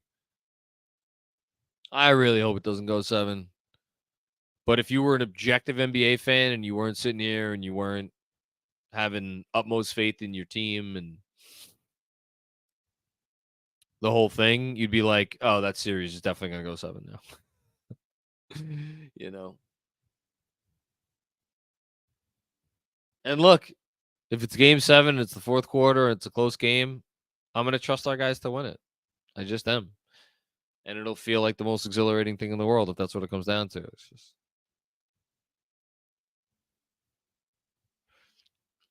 Thanks, OG team. James Tro. What's going on, James? Felt like we were due a game like this. Everyone had their moments. Felt like they never got to that extra gear we've seen all season. Again, I have to push back a little bit. I really thought they got there on the fourth quarter. Reasonable minds could disagree. Reasonable minds could absolutely disagree. I thought, I was like, I'll say this. Even in the fourth, there were moments where I'm like, man, that's kind of uncharacteristic. I'll give you that. There were a handful in the fourth quarter, of moments where it's like, that's, when they would give up a basket to the Sixers, or they would do something wrong on offense or whatever, where it's like, man, that isn't the Knicks team we've come to know and love. And yet they were still up by 6.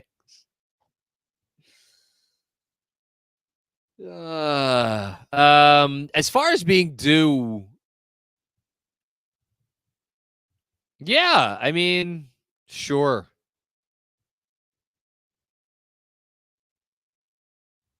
I hope they look at it like that. I hope. Thank you, James. Hush, what's going on, Hush? Small thing. Maxey had 5 fouls all OT. No one Asked. Attacked. Oh, no one attacked. Yeah, I mean, I don't know. It's fair. Wombler. What's going on, Wombler? Rabble, rabble, rabble, rabble. South Park. All serious. Part of me died during that sequence. Yeah. I still feel about 6 feet under right now. Brunson's greatest superpower, maybe his resilience. We owe it to believe in these guys. Let's go. Well, that much I agree with you. We do owe it to them. Like, no one. I think we only got one of those comments tonight where it was like season's over. No Knicks fan worth their salt. No one who has lived and died with this team all year. No one who has put in the time to really watch them is going to sit here and be like, the series is over. I mean, they made their lives.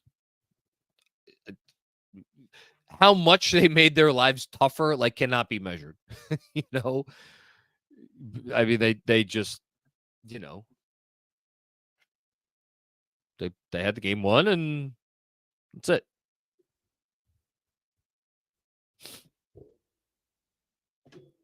Phrase Vader, what's going on?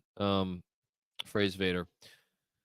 Straight up Knicks therapy school. Love you guys. I don't know what I don't think I'm doing anything worth a goddamn tonight, but I will stay here until everybody has said whatever they want to say.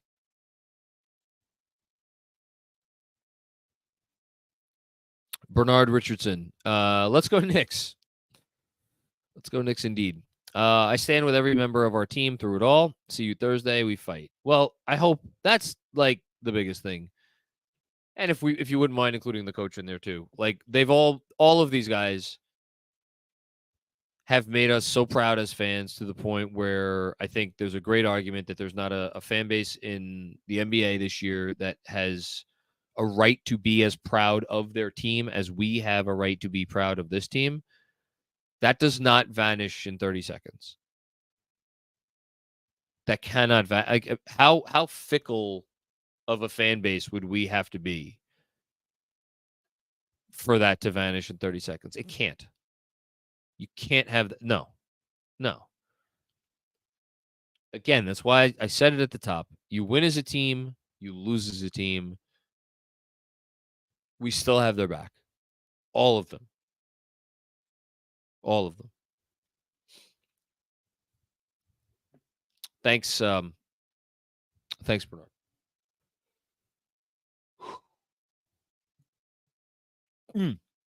Sam Garcia's dad. What's going on, Ray? How are you? Your monologue was beyond depressing tonight. Thanks.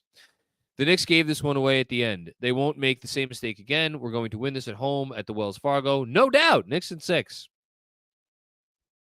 Yeah. It's funny how depressing people often say depressing shit. Or depressed people.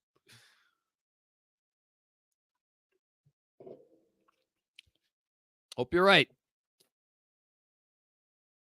James Tro, what's going on, James? As you've said all season, we know how they react after being punched in the mouth. Love this team. Glad it was Maxey and not loser and being questionable. Yeah. Someone check on Robert Cross. Yeah.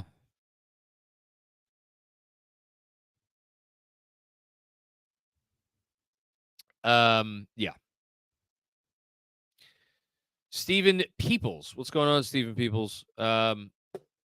Seeing other Knicks fans feel the same way I do gives me solace. I mean, I think we're all in the same boat tonight. I have faith they'll get it done. This team is different from other teams of the past. Still sucks. Need Thursday to come fast. Thank you, KFS. Thank you, Stephen. I appreciate the nice, very kind comment and the contribution. Yeah, I mean, yeah, I would love Thursday to come fast. I have faith they'll figure out a way to get it done. Somehow. I have faith they'll find a way to get it done. Because it's, it's just like this team. Thank you, Stephen. Todd Rahulik. J-Mac, cheer up, buddy. We're winning game 6. I hope so. Again, I love the confidence that people have. I love the faith people have in this team. I love how everybody is really bought into the resilience of it all. It's all deserved, and you're all right. I personally am just really struggling.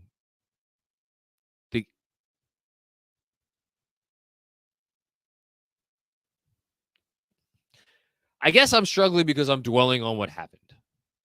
And I'm not thinking about what lies ahead. And I should be thinking about what lies ahead. Because what happened has happened, and it is done. And it's over. And you're never going to get it back. And you move on. And I do think the Knicks will be able to move on. You just hope that you play a better game than the Sixers in one of the next 2 games. And ideally on Thursday.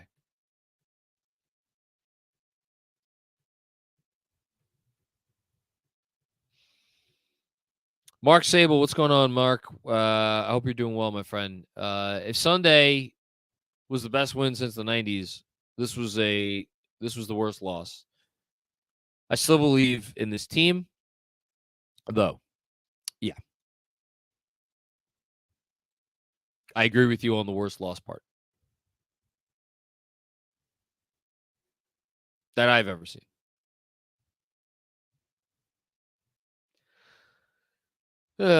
James Tro, 5 a.m. in Milan. My goodness. We'll watch it live with my dad, Steven. We don't get to see many together. Sucks that it has to go like this. I'm so sorry, man. I'm so sorry. Truly. I'm really sorry. It sounds like you would have had a real... I mean, I hope you still get to cherish the evening for whatever it was worth. But I'm sorry to hear that. Thanks, James. James with another one. Love you, KFS. Wouldn't be the same without you.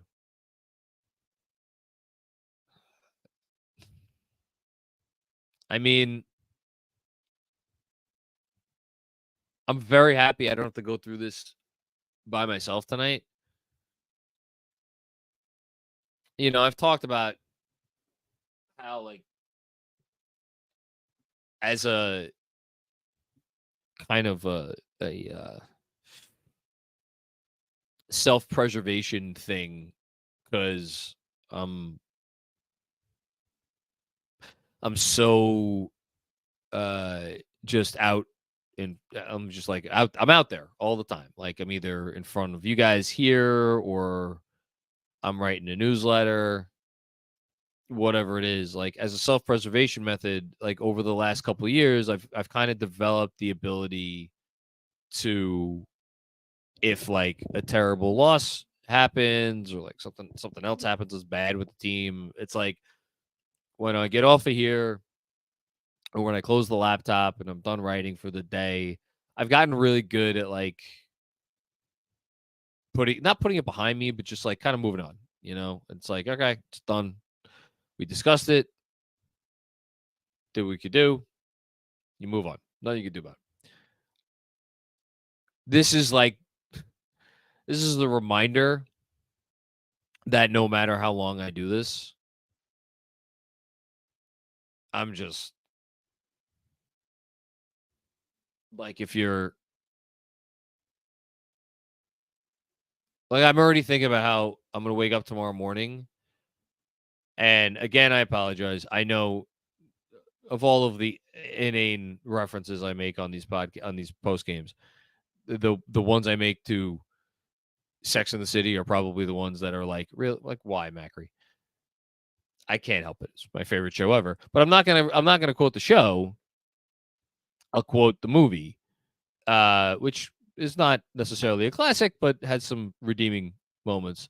And one of them was after the wedding fiasco happens, and Carrie wakes up in bed, and someone, I forget which one of the girls is there, and she just was like, she wakes up and she immediately is like, did I dream it?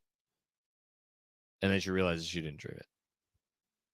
And then it's like all of the pain instantly sets back in. Like, I know I am going to wake up tomorrow morning. And the very first thought I'm going to have when I wake up is going to be like, oh, shit, that happened. And then I got to go about my day. And the worst fucking part is there are little things that give me joy throughout the day. One of the things that gives me great joy throughout during my day is when I walk my youngest daughter to school, I pop in my headphones and I listen to a podcast on the walk down and then the walk, to work. So it's a good solid 25 minutes of listening time. I love that time. Because there's nothing else I could be doing. Get a little exercise, turn my brain off, just like listen to whatever. There are days, obviously, when the Knicks have a tough loss or whatever, where I'm like not in a place where I want to listen to NBA content. But on those days, I have my other podcasts that I like, and I'm like, it's okay. This will like put me in a good state of mind. I don't think about anything. This is such that I don't even know if I like put in a different pod, like I listen to movie podcasts. I don't know that will. Like, I'll be listening to it, and the whole time I'll be just thinking about what happened.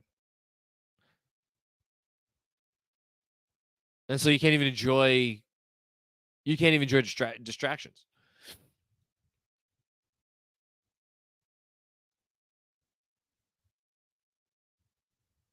It just all sucks.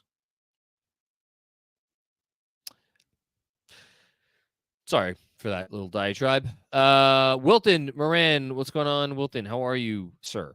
John, great meeting you at Penn 6 before game 2. It was great meeting you before game 2. Thank you. We can win it in Philly. We've shown it all year. Bogey loss is significant. Need that breather for Brunson. Let's go Knicks. Keep up the great work, KFS. Thank you. Thank you for the contribution. And again, it was great meeting you. Thanks to everybody who I met that night. That was great. Yeah, they could do it. They could do it. They have it in them. They just got to do it. Thanks, Wilton.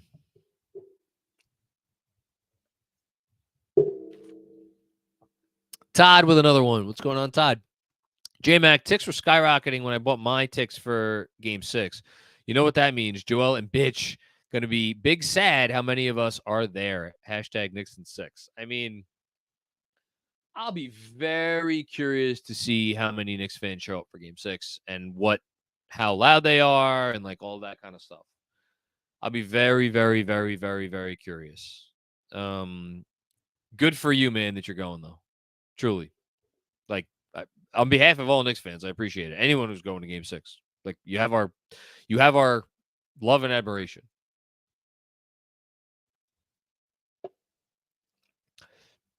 Jeff Guitars, I hope I pronounced that correctly. I love this team. We know they're taking this as hard as us. Brutal night. Thanks for being there for us, KFS. It's the least we could do. I mean,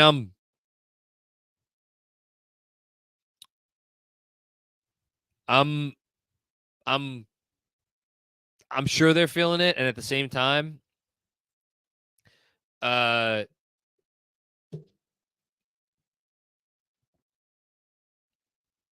wish they weren't feeling it. I hope they're already over it. That'd be my dream, is that they're already over it, but I can't imagine they are. Thank you, Jeff. Buzzer beater. We choked, period. No excuses. Yeah. No disagreement. It's choke job. Michael Cantos, what's going on? Michael, I'm devastated. Need a therapy. You and me both. When you find a appropriate one for this sort of event, let me know. I'll pay whatever it costs. Thank you, Michael. John Hertzberger, thank you so much for the very generous contribution. Appreciate you. As a Knick and Met fan, from the 1970s, I could say that I've been here before. This is okay. These are amazing young men who are learning. The journey matters. You know what? This comment might be the comment that is the first comment all night where I'm like, I appreciate that. Because you know what? It takes stops making me it like I'm stopping the wallowing in self-pity for a moment, and I'm focusing on the people who we should be focusing on, which is the players. And instead of blaming them, realizing like they are amazing young men and they are learning, and the journey does matter. Like all of them will take this and they will learn from it. We hope in the immediate future, but like just for the rest of their careers, like they're never going to forget this, you know? They're going to live with this for a very long time. So, I appreciate you putting that spin on it. That's really, I appreciate that. Ray with another one. Going to be Burke's time to shine. Yeah, I don't know about that. LOL. Hashtag Nixon 6. We'll see. I don't think Burks is getting time. I'd be kind of shocked if we saw Alec Burks, and I frankly don't want to see Alec Burks in this series. Chris Infante, what's going on, Chris? Recall what happened the next game after 8 points in 9 seconds, or even in Game 3 of this series. Players get over these moments way easier than fans. Yeah, no, that's true. And I don't know if I verbalized that on this post game yet, but if I didn't, it's a bad job by me, because I agree with you. Totally agree with you. I wonder if this is like of a different level of thing. It probably isn't. You're probably dead. Like, you're probably dead right. You are. And yeah. Thanks, Chris. Hushu, trust our rotations like we did in Game 4. You're talking about, again, like how they should defend. Like, yeah, Maxey did not play down the stretch like he played tonight. Like, sometimes guys are just awesome. Like, I can't for the life of me kill the Knicks defense when they were like, we're sitting here and Hush, like, you seem like a nice guy. The Knicks,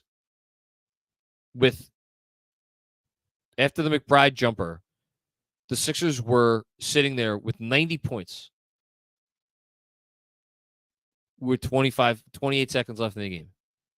Let me say that again. The Knicks had held them to 90 points with 28 seconds left in the game. And you're sitting here and you're complaining about their defense. What are we doing? What are we doing? I'm as heartbroken as anyone. We need to leave the dumb fuckery at the door. Like, there needs to come a point where it's like, come on.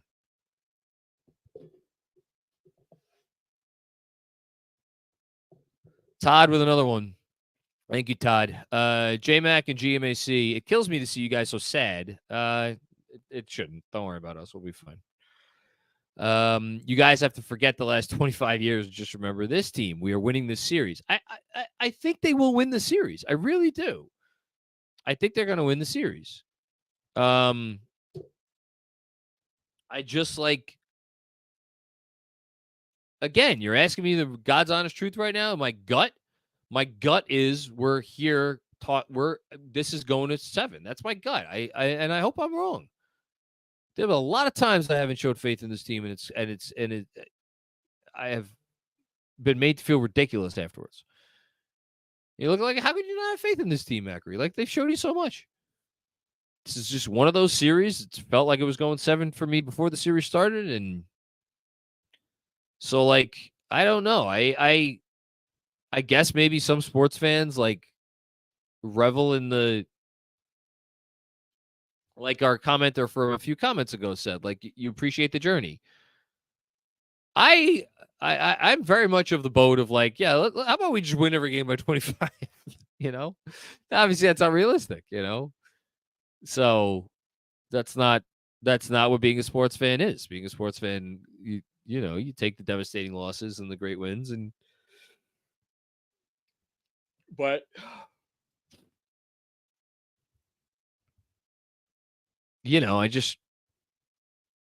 it's really tough for me to focus on anything other than what happened. And what happened is as devastating or more devastating than anything I've seen in 25 years.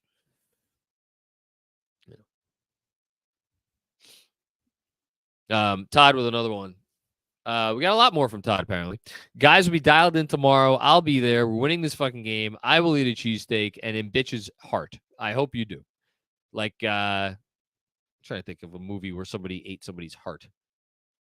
Indiana Jones and the Temple of Doom, he definitely pulls a guy's heart out of his chest. I don't know if he ate it, though. That weird guy. So, yeah. Todd with another one. LOL, I meant Thursday. Confession. I went to game 3, but was so drunk I fell asleep in the fourth quarter. Well, hey, whatever works for you. I just appreciate the enthusiasm. Todd with another one. This loss meant more, but the Dallas loss was quote unquote worse. The Dallas loss was more improbable. Certainly, the Dallas loss was more improbable. I mean, they were up 10 with 30 seconds to go, I believe. So, yeah, pretty improbable. Still, this was...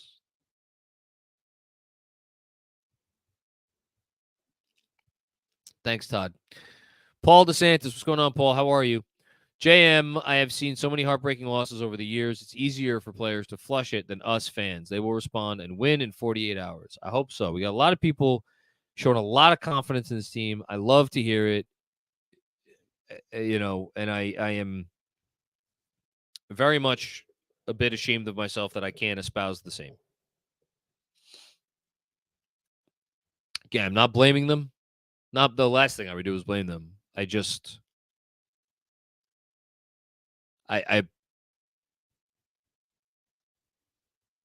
they can do it. They can do it. And they do get over it easier than us. God knows. Ray, Sam Garcia's dad with another one. Speaking for myself, I felt worse after Game 6 versus Miami last season. We got 2 more games to win. One, hashtag, was it over when the Germans bombed Pearl Harbor? It's a good throw. Good callback. Man, that's what I want to do is turn on something like Animal House right now. Yeah, I mean, sure. You overcome adversity. Yeah, but there's levels of adversity, right? And haven't they how about this? Haven't they overcome enough adversity this season?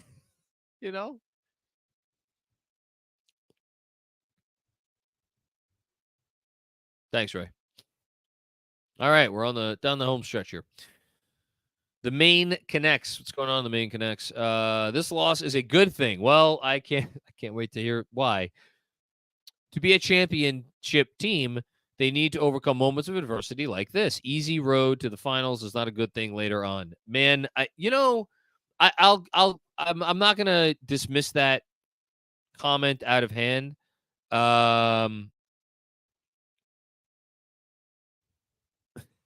John Stewart with the fucking tweet of the year.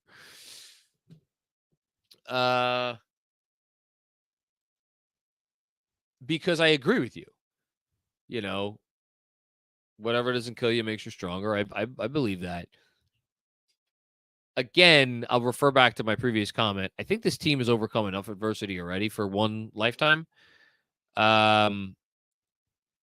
And just speaking from a more practical perspective, like I wanted these guys to get rest. Like I'm sitting here watching the Bucks are a minute and 46 seconds away from vanquishing the Pacers and sending that game to a Game 6 in Indiana, which will be a tough game regardless of whether the Giannis and or Dame play or not. Regardless, like they're just not going to be as rested going into the next series, and all Indiana wants to do is run up and down and up and down and up and down the floor. And who the hell knows? Maybe Milwaukee wins. That's the thing. It's like, all right, you're rooting for the Pacers series to go 7. Well, are we sure we want that? Are we sure we want the Bucks maybe with Giannis and Dame? Like, again, I'm getting so far ahead of myself. The point is, like, you wanted the rest. You wanted the rest. The rest. I love overcoming adversity. I love lessons learned. I love a young team, growing together. I love all of it. I like rest more, but not going to get it. Thanks, Main Connects. El Coriano 11. Thank God the Heat didn't draft Maxey. I mean, the Knicks wanted to draft Maxey. They wanted to draft Maxey, and they were positioning themselves to try to draft him. And then when it became clear they couldn't have him, they pivoted into IQ. So,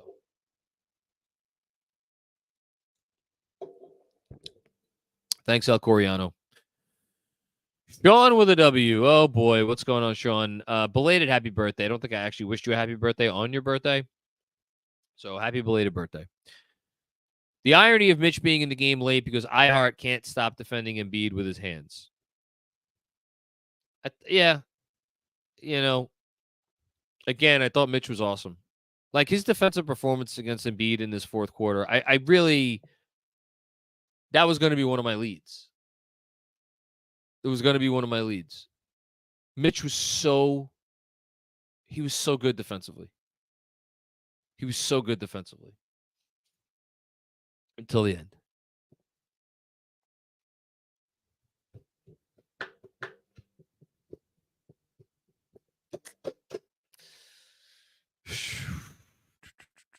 Alex, what's going on, Alex?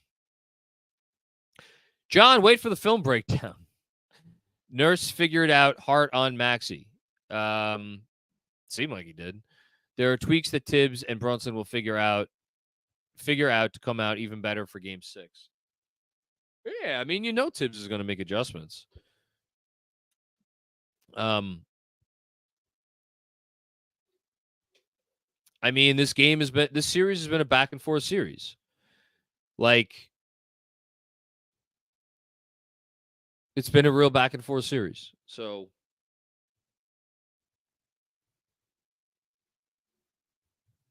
you hope the Knicks come out with adjustments and with their best effort, and more than that, you hope they make shots. Thanks, Alex. Ben Bacharach, I hope I got that right. I'm a tortured Mets, Knicks, and Jets fan. My Lord. Is Ben Bacharach a burner for Joe Beningo? Or Andrew Claudio, for that matter. I'm usually a nervous negative fan like you. This team has shown us how different they are. Keep the faith. Again, I'm keeping the faith. It's tough to not be down in the dumps right now. I guess 2 hours and 10 minutes into talking about it, it's like 10% better. Maybe 20% better. Somewhere around there. 10, 20% better.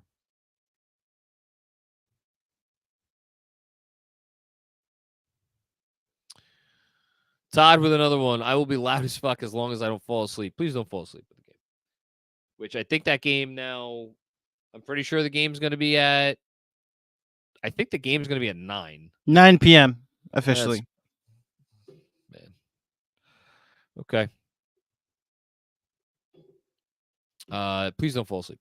Hush Zoo, our team defense was great and I'm not knocking that. Just purely guarding Maxey. He didn't see any doubles or any pressure and dropped 46. I'm over it. Let's go Knicks. Well, you're clearly not over it because you keep bringing it up. And you are knocking it because you're suggesting that he saw doubles or pressure. Like, you can't pay attention to what one guy did. You have to pay attention to what his team did.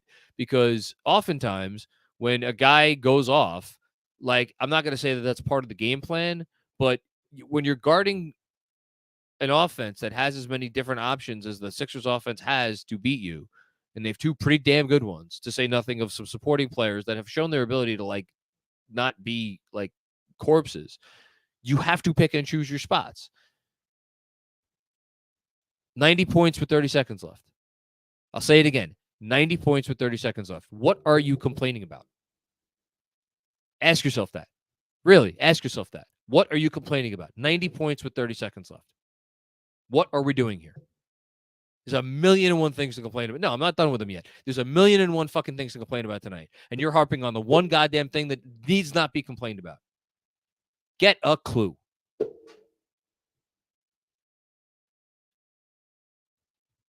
Todd with another one. Game of Thrones style heart eating. Okay, here we go. I know, man, it's tough, but think about where we came from. We've seen so much worse. It was just an off game. Coming. That's an interesting turn of phrase. Have we seen so much worse? I haven't seen worse than this. This is the worst I've seen. Watching 17 win seasons was a hell of a lot easier than this. But that's just me. Alex, it will end this season. If we end this season on 53 wins, I will end Robert. Oh. I don't even want to think about that.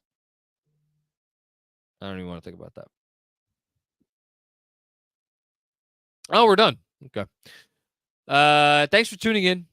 Like the video, subscribe to the channel, all this good stuff you usually do. Appreciate everybody coming out tonight, supporting the show, all the kind words people said.